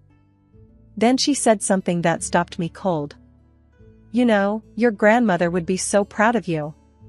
She always wanted the best for you. That's why she left the money for your education." I was confused. "What money, Aunt Mary?" "The money she saved up for your college. Didn't your parents tell you? She was so determined to give you a good start in life." My world spun. Grandma had paid for my college? All these years, my parents had lied, making me believe I owed them. I hung up the phone, my mind racing. The truth was a key, unlocking the chains I'd been bound with for so long. My parents had manipulated me, used me, all based on a lie. That night, I couldn't sleep. The revelation churned in my mind, a mix of anger, betrayal, and a newfound sense of determination. I couldn't let them control me anymore. I had to break free, to find my own path. The next morning, I confronted them. "I know about the money Grandma left for my education. Why did you lie to me?" Their reactions were a mix of shock and defensiveness. "We did what we had to do," Mom said coldly. "We're your parents. It's your duty to support us." "Duty? You lied and made me your servant," I exclaimed, my voice trembling with emotion. Dad just rolled her eyes. "Drama queen. You should be grateful we let you live here." That was the final straw. I was done being their scapegoat, their cash cow. It was time for me to take control of my life. The morning after my birthday was a new beginning. The sun seemed brighter, the air fresher, as if the world was acknowledging my resolve. I had packed my things quietly, trying to avoid any early confrontations. But as I was about to leave, Mom and Lily confronted me in the hallway, blocking my path. "Where do you think you're going with those bags?" Mom asked, her eyes narrowing. "I'm leaving," I stated, my voice steady despite the pounding of my heart. Mom's tone turned pleading. "Linda, you can't do this to us. We're your family. Where will you go?" "Anywhere but here," I said, stepping around them. "I deserve better than this. I deserve a life." As I walked out the door, I felt a weight lift off my shoulders. The shackles of guilt and obligation that had held me down for so long were finally broken. I didn't look back. I walked towards the bus stop, my heart filled with a mix of fear and excitement. I was stepping into the unknown, but for the first time, it was a path that I had chosen for myself. On the bus, I called a number I had written down a few months back, an advertisement for an apartment rental. The voice on the other end was friendly and understanding. By the time the bus reached my stop, I had arranged to view the apartment later that day. The apartment was small, but cozy, a stark contrast to the coldness of my family home. As I signed the lease, I felt a sense of ownership and independence I had never experienced before. That night, in my new apartment, surrounded by my grandmother's books, I finally felt at peace. I cooked a simple dinner for myself, enjoying every bite without the weight of judgment or expectation. My phone rang several times that evening, the caller ID showing my family's number. But I didn't answer. I was done letting them control my life. Instead, I curled up on the small sofa with a book, losing myself in a story of adventure and courage. It was like Grandma was there with me, her spirit encouraging me to live the life I was meant to have. In the quiet of my apartment, I made a promise to myself. I would live my life on my own terms, find my own happiness. I would no longer be the overlooked child, but a woman strong, free, and in control of her destiny. Settling into my new apartment was like starting a fresh chapter in my life. I had my own space, and for the first time, I could use my salary for myself. It was a revelation to realize how far my earnings could stretch when I wasn't giving half of it away to my parents and sister. I could afford good food, stylish clothes, and even indulge in a bit of self-care. One of my first acts of independence was giving myself a complete makeover. I got a stylish haircut, something I had always wanted but never dared to do. I bought clothes that made me feel confident and happy. Every morning, I dressed for work with a sense of pride and excitement. At work, my colleagues noticed the change immediately. "Linda, you look fantastic. What's your secret?" Sarah, one of my closest colleagues, asked me one day. "Just enjoying my life and embracing the change," I replied with a smile, feeling a sense of accomplishment. But the most important thing I did after moving out was to take my grandmother's books with me. Those books were more than just literature, they were a connection to the happiest part of my childhood and a reminder of my grandmother's love. Every evening, after returning from work, I would make myself a cup of tea and curl up with a book from Grandma's collection. It was my way of keeping her memory alive and cherishing the love for reading she had instilled in me. Life in my new apartment was peaceful and fulfilling. I relished in the small joys, like cooking my favorite meals, decorating my space, and losing myself in a good book. The sense of freedom was exhilarating. One afternoon, as I was arranging my books on a new shelf, I came across an old photo of my grandmother tucked inside a novel. Tears welled up in my eyes as I held it. I knew she would have been proud of me for finding my own way. I placed the photo on my nightstand, a nightly reminder of where I came from and the strength I carried within me. My grandmother's enduring love and the lessons she taught me were my guiding light. As days turned into weeks, I found myself evolving. I was no longer the overlooked, burdened daughter and sister. I was Linda, an independent woman who had taken control of her life. I had a job that I enjoyed, a cozy home filled with memories, and the freedom to be myself. Life was no longer about surviving, it was about living, thriving, and finding joy in the little things. My transformation was not just external, it was a deep, internal change that had reshaped my view of the world and myself. Every morning, as I looked at myself in the mirror, I saw a confident, happy woman staring back at me. I was finally at peace, living a life that was truly my own. I had been living in my new apartment for a month when my phone rang one evening. The caller ID flashed my parents' number, a sight that now stirred a mix of emotions. Bracing myself, I answered. "Linda, this is ridiculous. You need to come back home. We can't manage without the money you were giving us."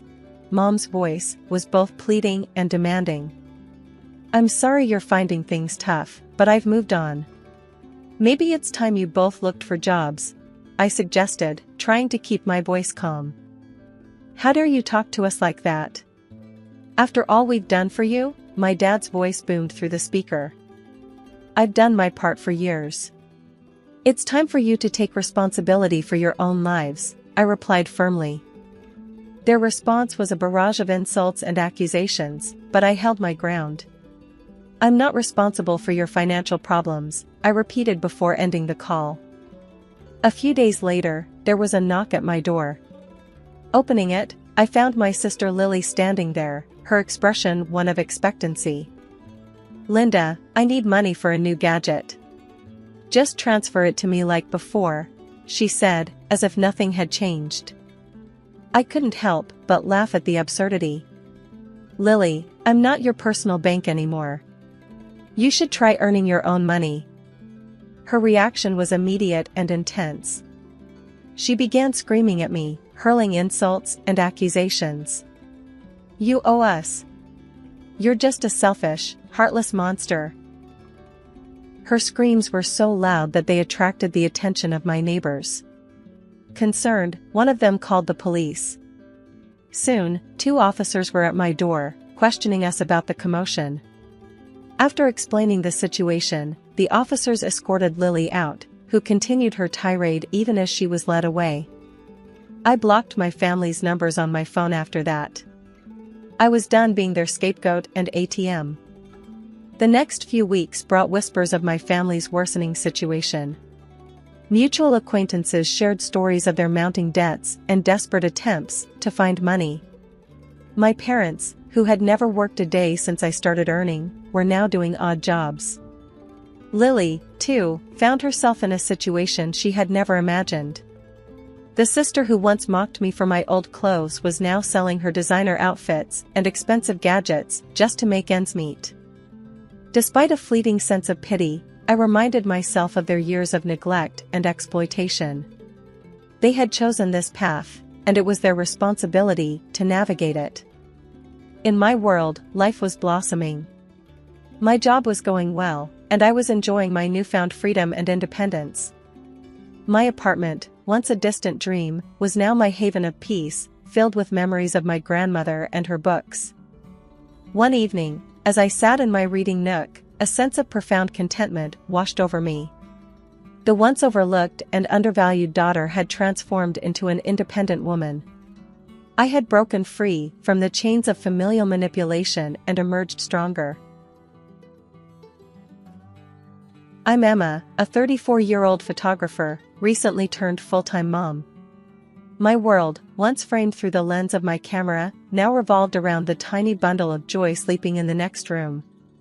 But beneath the surface of this newfound motherhood, something was amiss. The house, our once beloved sanctuary, felt like a hollow echo of its former self. The grandeur of the terrace, where Alex and I used to share dreams over morning coffees, now seemed to mock me with its emptiness. The garden, meticulously cared for, stood silent, a witness to the growing void between us.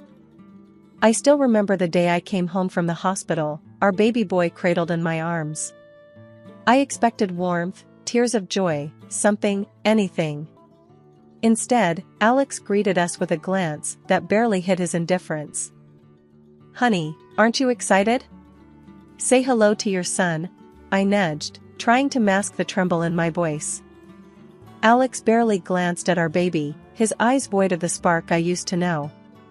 "Yeah, he's great. I'm just not good with babies, you know? Give me time." It wasn't just the baby. The Alex I knew, the one I fell in love with, seemed to have vanished. Each day he'd return from work, his face a mask of fatigue, his words sparse and hollow. One evening, as I rocked our son to sleep, the silence became unbearable. "Alex, we need to talk. This distance between us, it's not just about the baby, is it?" He sighed, his attention fixed on some distant point beyond the walls of our once happy home. "Emma, don't start. I'm tired, work's a mess. I don't need another lecture." I felt a pang of anger, mixed with a dose of fear. "Lecture? Alex, look at us, at our family. You're a father now, and I feel like I'm doing this all alone." He finally looked at me, his eyes cold, distant. "What do you want from me, Emma? A parade? I'm here, I'm working, I'm providing. What more do you want?" The words stung, each one a reminder of the chasm that had formed between us. "I want you, Alex. The man I married. The man who promised to be by my side, not a shadow that haunts this house." He stood up, his frustration evident. "I can't deal with this right now. I'm not the enemy, Emma. Maybe you're the one who changed." Life after bringing our son home wasn't the blissful picture I had painted in my mind. It was more like a puzzle, with pieces that didn't quite fit. Alex, the man I vowed to spend my life with, was the piece that had shifted the most. His late nights at work were becoming a pattern, a repeat of a past I thought we had buried deep. One chilly evening, as I cradled our son, trying to soothe his fussiness, the sound of the front door creaking open broke the monotony. Alex walked in, his face drawn, his eyes avoiding mine. "Back late again, huh?" I said, my voice laced with a tiredness that went beyond physical. Alex just grunted, tossing his keys on the table. "Work's a mess. You wouldn't understand." The sharpness in his tone stung. "Wouldn't understand?" "Alex, I've been there. Remember the late nights in the studio, the deadlines? I get it. But this is different. You're different." He scoffed, loosening his tie with a jerk.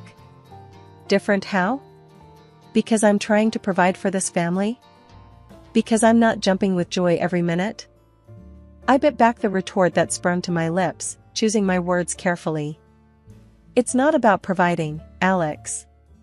It's about being present. You barely look at your son, you barely talk to me. It's like you're here, but you're not. He looked at me then, his eyes hard. What do you want from me, Emma? I'm working my ass off every day, coming home to this. He gestured vaguely around the room, and all I get is complaints.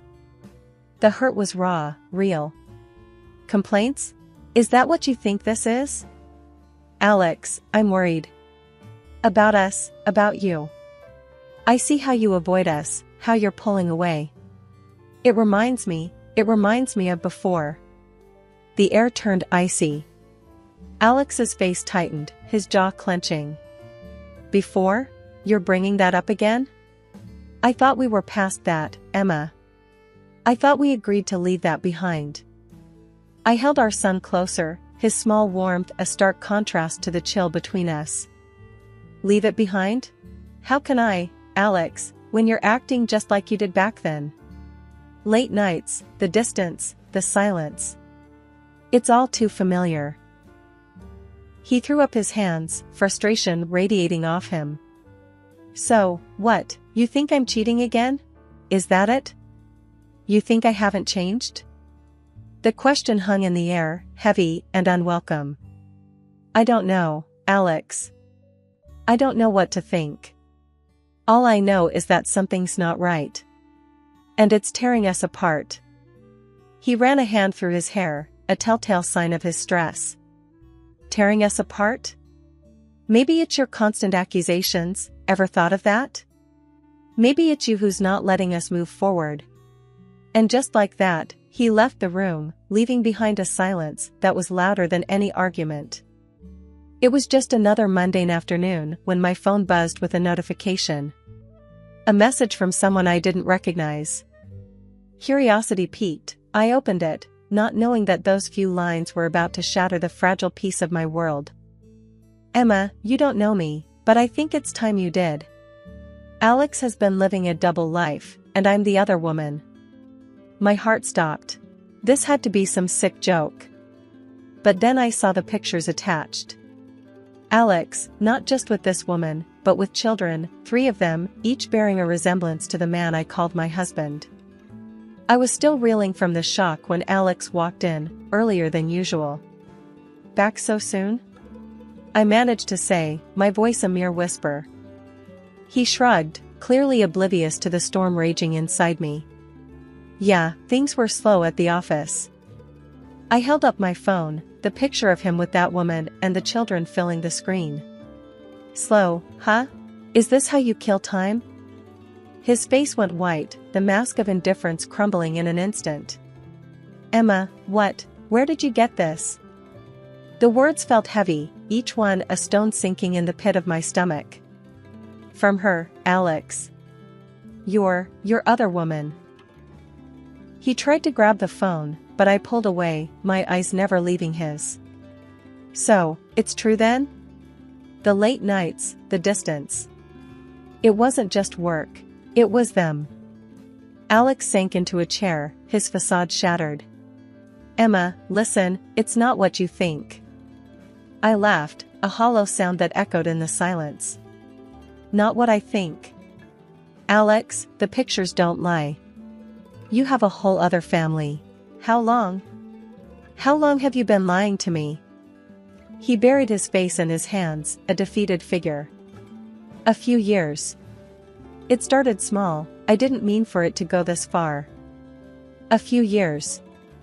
The words hung in the air, a testament to the lie my life had become. And the children, Alex? Are they yours? He didn't answer, but he didn't need to. The truth was right there, in the silence, in the photos, in the years of deceit. You need to leave, Alex. Now, I said, my voice steady despite the chaos inside. And with that, he left, the sound of the closing door marking the end of our story.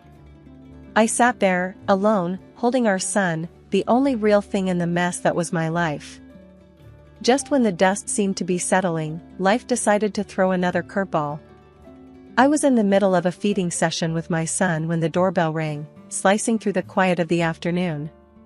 Expecting maybe a delivery or a neighbor, I was completely taken aback to see Alex, looking sheepish, and a woman I recognized from the photos, the other woman, standing boldly in my doorway. Before I could even react, she pushed past me into the house. Her eyes roamed around, taking in every detail of the home I had put my heart into. "This is quite the place you've got here, Emma. Cozy and spacious. Perfect for a family, don't you think, Alex?" she said, her voice dripping with a mix of mockery and entitlement. Alex didn't meet my gaze, his shame evident, but his voice silent. I clenched my jaw, trying to keep my composure in the face of this intrusion. And what family would that be? Because the last time I checked, this was my home, I retorted, standing protectively in front of my son's crib. She smirked, a calculated glint in her eye. "Well, the family Alex should have been with all along. Me and our 3 kids. You see, we need this house more than you do. A big, beautiful house for a big family. You understand, right?" The audacity of her words struck a nerve. I was fuming, each word from her mouth fueling my anger. "Understand? I understand perfectly. You're delusional if you think you can just barge in here and lay claim to what's mine.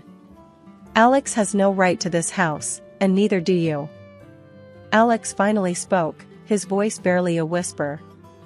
"Emma, maybe we should discuss this." "Discuss?" I snapped, my patience wearing thin. "You think after everything, we're just going to sit down and have a chat about you handing over my house to your mistress and your other children?"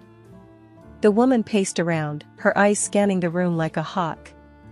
"Look, Emma, it's simple. You've got 1 kid, a small apartment will do. We've got 3, we need the space. It's only fair." Fair? The word echoed in my mind, a cruel joke in the face of everything that was happening. Fair? You want to talk about fair? There's nothing fair about betrayal, about lies, about breaking a family. You have no idea what fair is. She turned to Alex, seeking affirmation. "Tell her, Alex. Tell her we'll be moving in. She's got a week to clear out." Alex avoided my gaze, his shoulders slumped, the picture of defeat and cowardice. "Emma, I don't know what to say." The standoff was tense, the air thick with unsaid words and unspoken threats. But as they left, the woman throwing a spiteful glance over her shoulder and Alex not even daring to look back, I knew that this was far from over. After the door slammed shut behind Alex and his mistress, I was left standing in the silence of my home, my mind racing.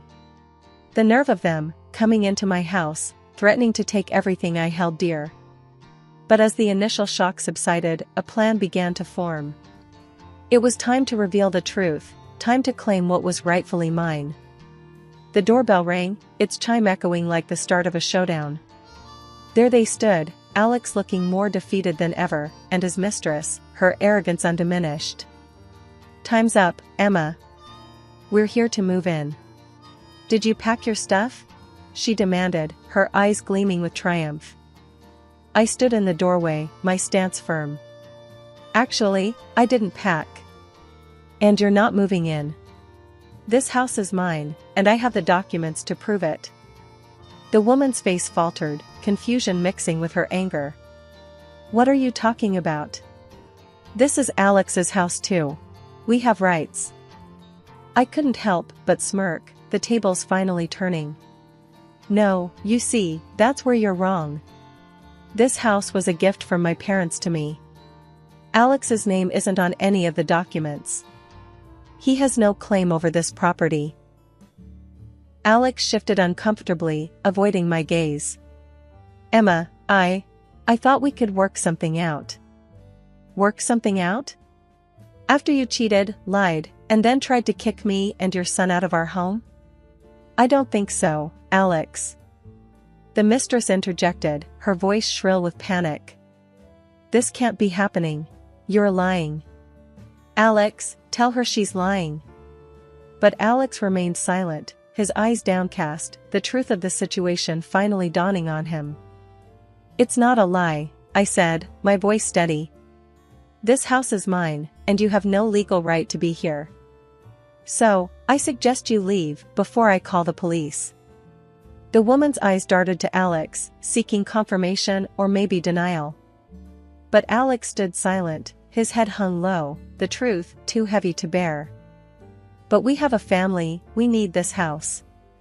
You can't just throw us out, she protested, her voice tinged with desperation.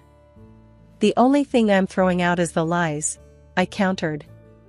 And while we're at it, let's talk about Alex's job, shall we? He's not the high-flying executive you think he is. He's a clerk, a simple office worker. Your dreams of a lavish life in this house are just that, dreams. The revelation hit her like a physical blow, her face contorting with rage and disbelief. A clerk? You're lying. Alex, tell her she's lying.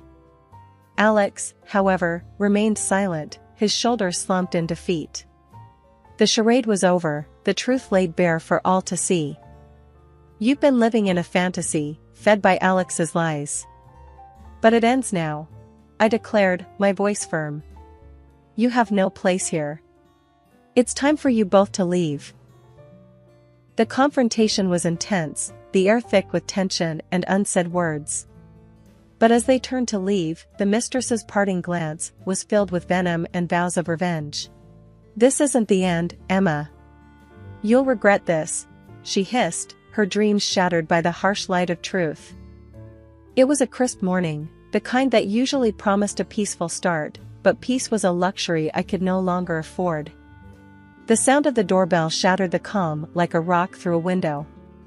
As I opened the door, my heart sank. There she stood, Alex's mistress, her face twisted into a smirk, her children huddled behind her. You've got some nerve, showing up here again, I said, my voice steady despite the turmoil inside. The mistress didn't falter. I've got every right, Emma. These kids, she gestured to the innocent faces behind her. They deserve a proper home. Your home. I couldn't help but scoff. Deserve? The only thing you deserve is a reality check. This is my house, and you're not welcome here. Her smirk widened, her voice growing louder. Oh, I'm not welcome? We'll see about that. You think you can just sit in this big, fancy house all alone with your baby while my kids suffer? You're more heartless than I thought. Her words, sharp and accusing, were meant to wound, and they did. But I wasn't about to let her see that. Heartless? I'm not the one tearing families apart, disrupting lives. You did that all on your own. The neighbors, drawn by her shrill voice, had begun to gather, their whispers like a chorus in the background. She relished the audience, her theatrics reaching new heights. Look at this, folks. Emma here thinks she's too good to share. Thinks this palace is only for her and her baby. What about my children? Don't they deserve a home too? I clenched my fists, fighting the urge to slam the door in her face. Your children deserve better, that's for sure. Better than a mother who uses them as pawns in her twisted games. She stepped closer, her eyes flashing with anger. You think you can judge me, Emma? You, who had everything handed to her on a silver platter. My kids have had to fight for every little thing in their lives. And now, you want to deny them a roof over their heads? I shook my head, disbelief and anger swirling inside me. I'm not denying them anything. Their father, the man you stole from me, he's the one you should be looking at. He's the one who's failed them, and you. The mistress's face reddened, her mouth opening and closing like a fish out of water. Alex promised us a better life. He promised we'd have this house. Are you going to stand there and tell me those were all lies? Her words hung heavy in the air, a painful reminder of Alex's betrayal. Promises from Alex aren't worth much these days, it seems. But one thing's for sure, this house isn't part of his empty promises. It's mine, and you have no claim to it. She bristled, her composure slipping. I'm not leaving, Emma. Not until you do right by these kids. I'll camp out here if I have to. I'll make sure everyone knows what kind of cold-hearted witch lives in this mansion. I stared at her, the absurdity of the situation hitting me full force. You're going to camp out? On my property? I don't think so. This is your last warning. Leave now, or I'll call the police. Her eyes darted around, the gathered neighbors serving as her audience. But the resolve in my voice must have hit a nerve. She gathered her children, her parting shot a venomous glare. This isn't over, Emma. You think you've won, but you've just started a war. The drama of the previous week still hung heavy in my home, like a cloud refusing to move on. I was Emma, a woman who thought she had seen it all, until the doorbell rang again, bringing a chapter one thought I had closed. There he was, Alex, standing on my doorstep, his face a mixture of regret and desperation. The sight of him, after everything, sparked a fury I hadn't known I possessed. What are you doing here, Alex? Haven't you done enough? I spat, my words sharp and unforgiving. He looked down, his hands fidgeting nervously. Emma, I need to talk to you. It's important. I crossed my arms, my stance unyielding. Talk? After you tried to take my home, after all the lies? You must be kidding. He swallowed hard, a man grasping at straws. Please, Emma. I made a mistake, a huge mistake. I see that now. I was wrong, so wrong. I couldn't help but laugh, the sound bitter and hollow. A mistake? Is that what you call it? You destroyed our family, Alex. You chose her, chose that life. And now you're here, what, asking for forgiveness? His eyes met mine, a glimmer of the man I once knew flickering in their depths. Not just forgiveness, Emma. I want to come back. I want to make things right. For you, for our son. The audacity of his request left me speechless. How could he stand there, asking for a second chance as if he could erase the past with a few words? You want to come back? After everything? You think you can just walk back into our lives like nothing happened? I asked, my voice rising with every word. He nodded, a desperate man clinging to a lifeline. Yes, Emma. I know I don't deserve it, but I want to try. I'll do anything, everything to make it up to you, to our son. I shook my head, the finality of my decision clear in my mind. It's too late, Alex. You made your choice, and now you have to live with it. We are moving on, without you. His shoulders slumped, defeat etched into every line of his face. Emma, please. Don't do this. Think of our son. He needs his father. I felt a pang in my heart, for the life we could have had, for the family that was broken beyond repair. He needed his father, and where were you? With her, with them. You're not the man we need, Alex. It's time you realized that. He stood there for a moment longer, a man lost in the ruins of his own making. Then, without another word, he turned and walked away, his figure disappearing into the night. The final pieces of my old life had fallen away, leaving space for something new, something mine.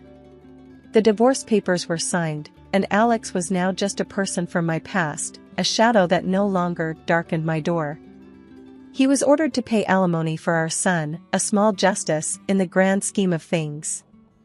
Sitting in my quiet living room, I reflected on the tumultuous journey. The phone buzzed, breaking the silence. It was Lisa, her voice carrying the latest gossip. Hey, Emma, you won't believe this. Alex and his mistress are crammed into a tiny apartment. Word is, they do nothing but fight, day in and day out. I couldn't help but feel a twinge of vindication. Well, can't say I'm surprised. You reap what you sow, right? Lisa chuckled. True that. How are you holding up, though? All this must be tough. I took a sip of my tea, its warmth comforting. It's been a ride, Lisa. But I'm getting there.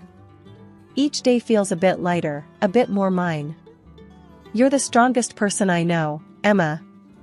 And hey, if you need anything, I'm just a call away, all right? Her words were a balm, soothing the lingering sting of the past. Thanks, Lisa. I really appreciate it.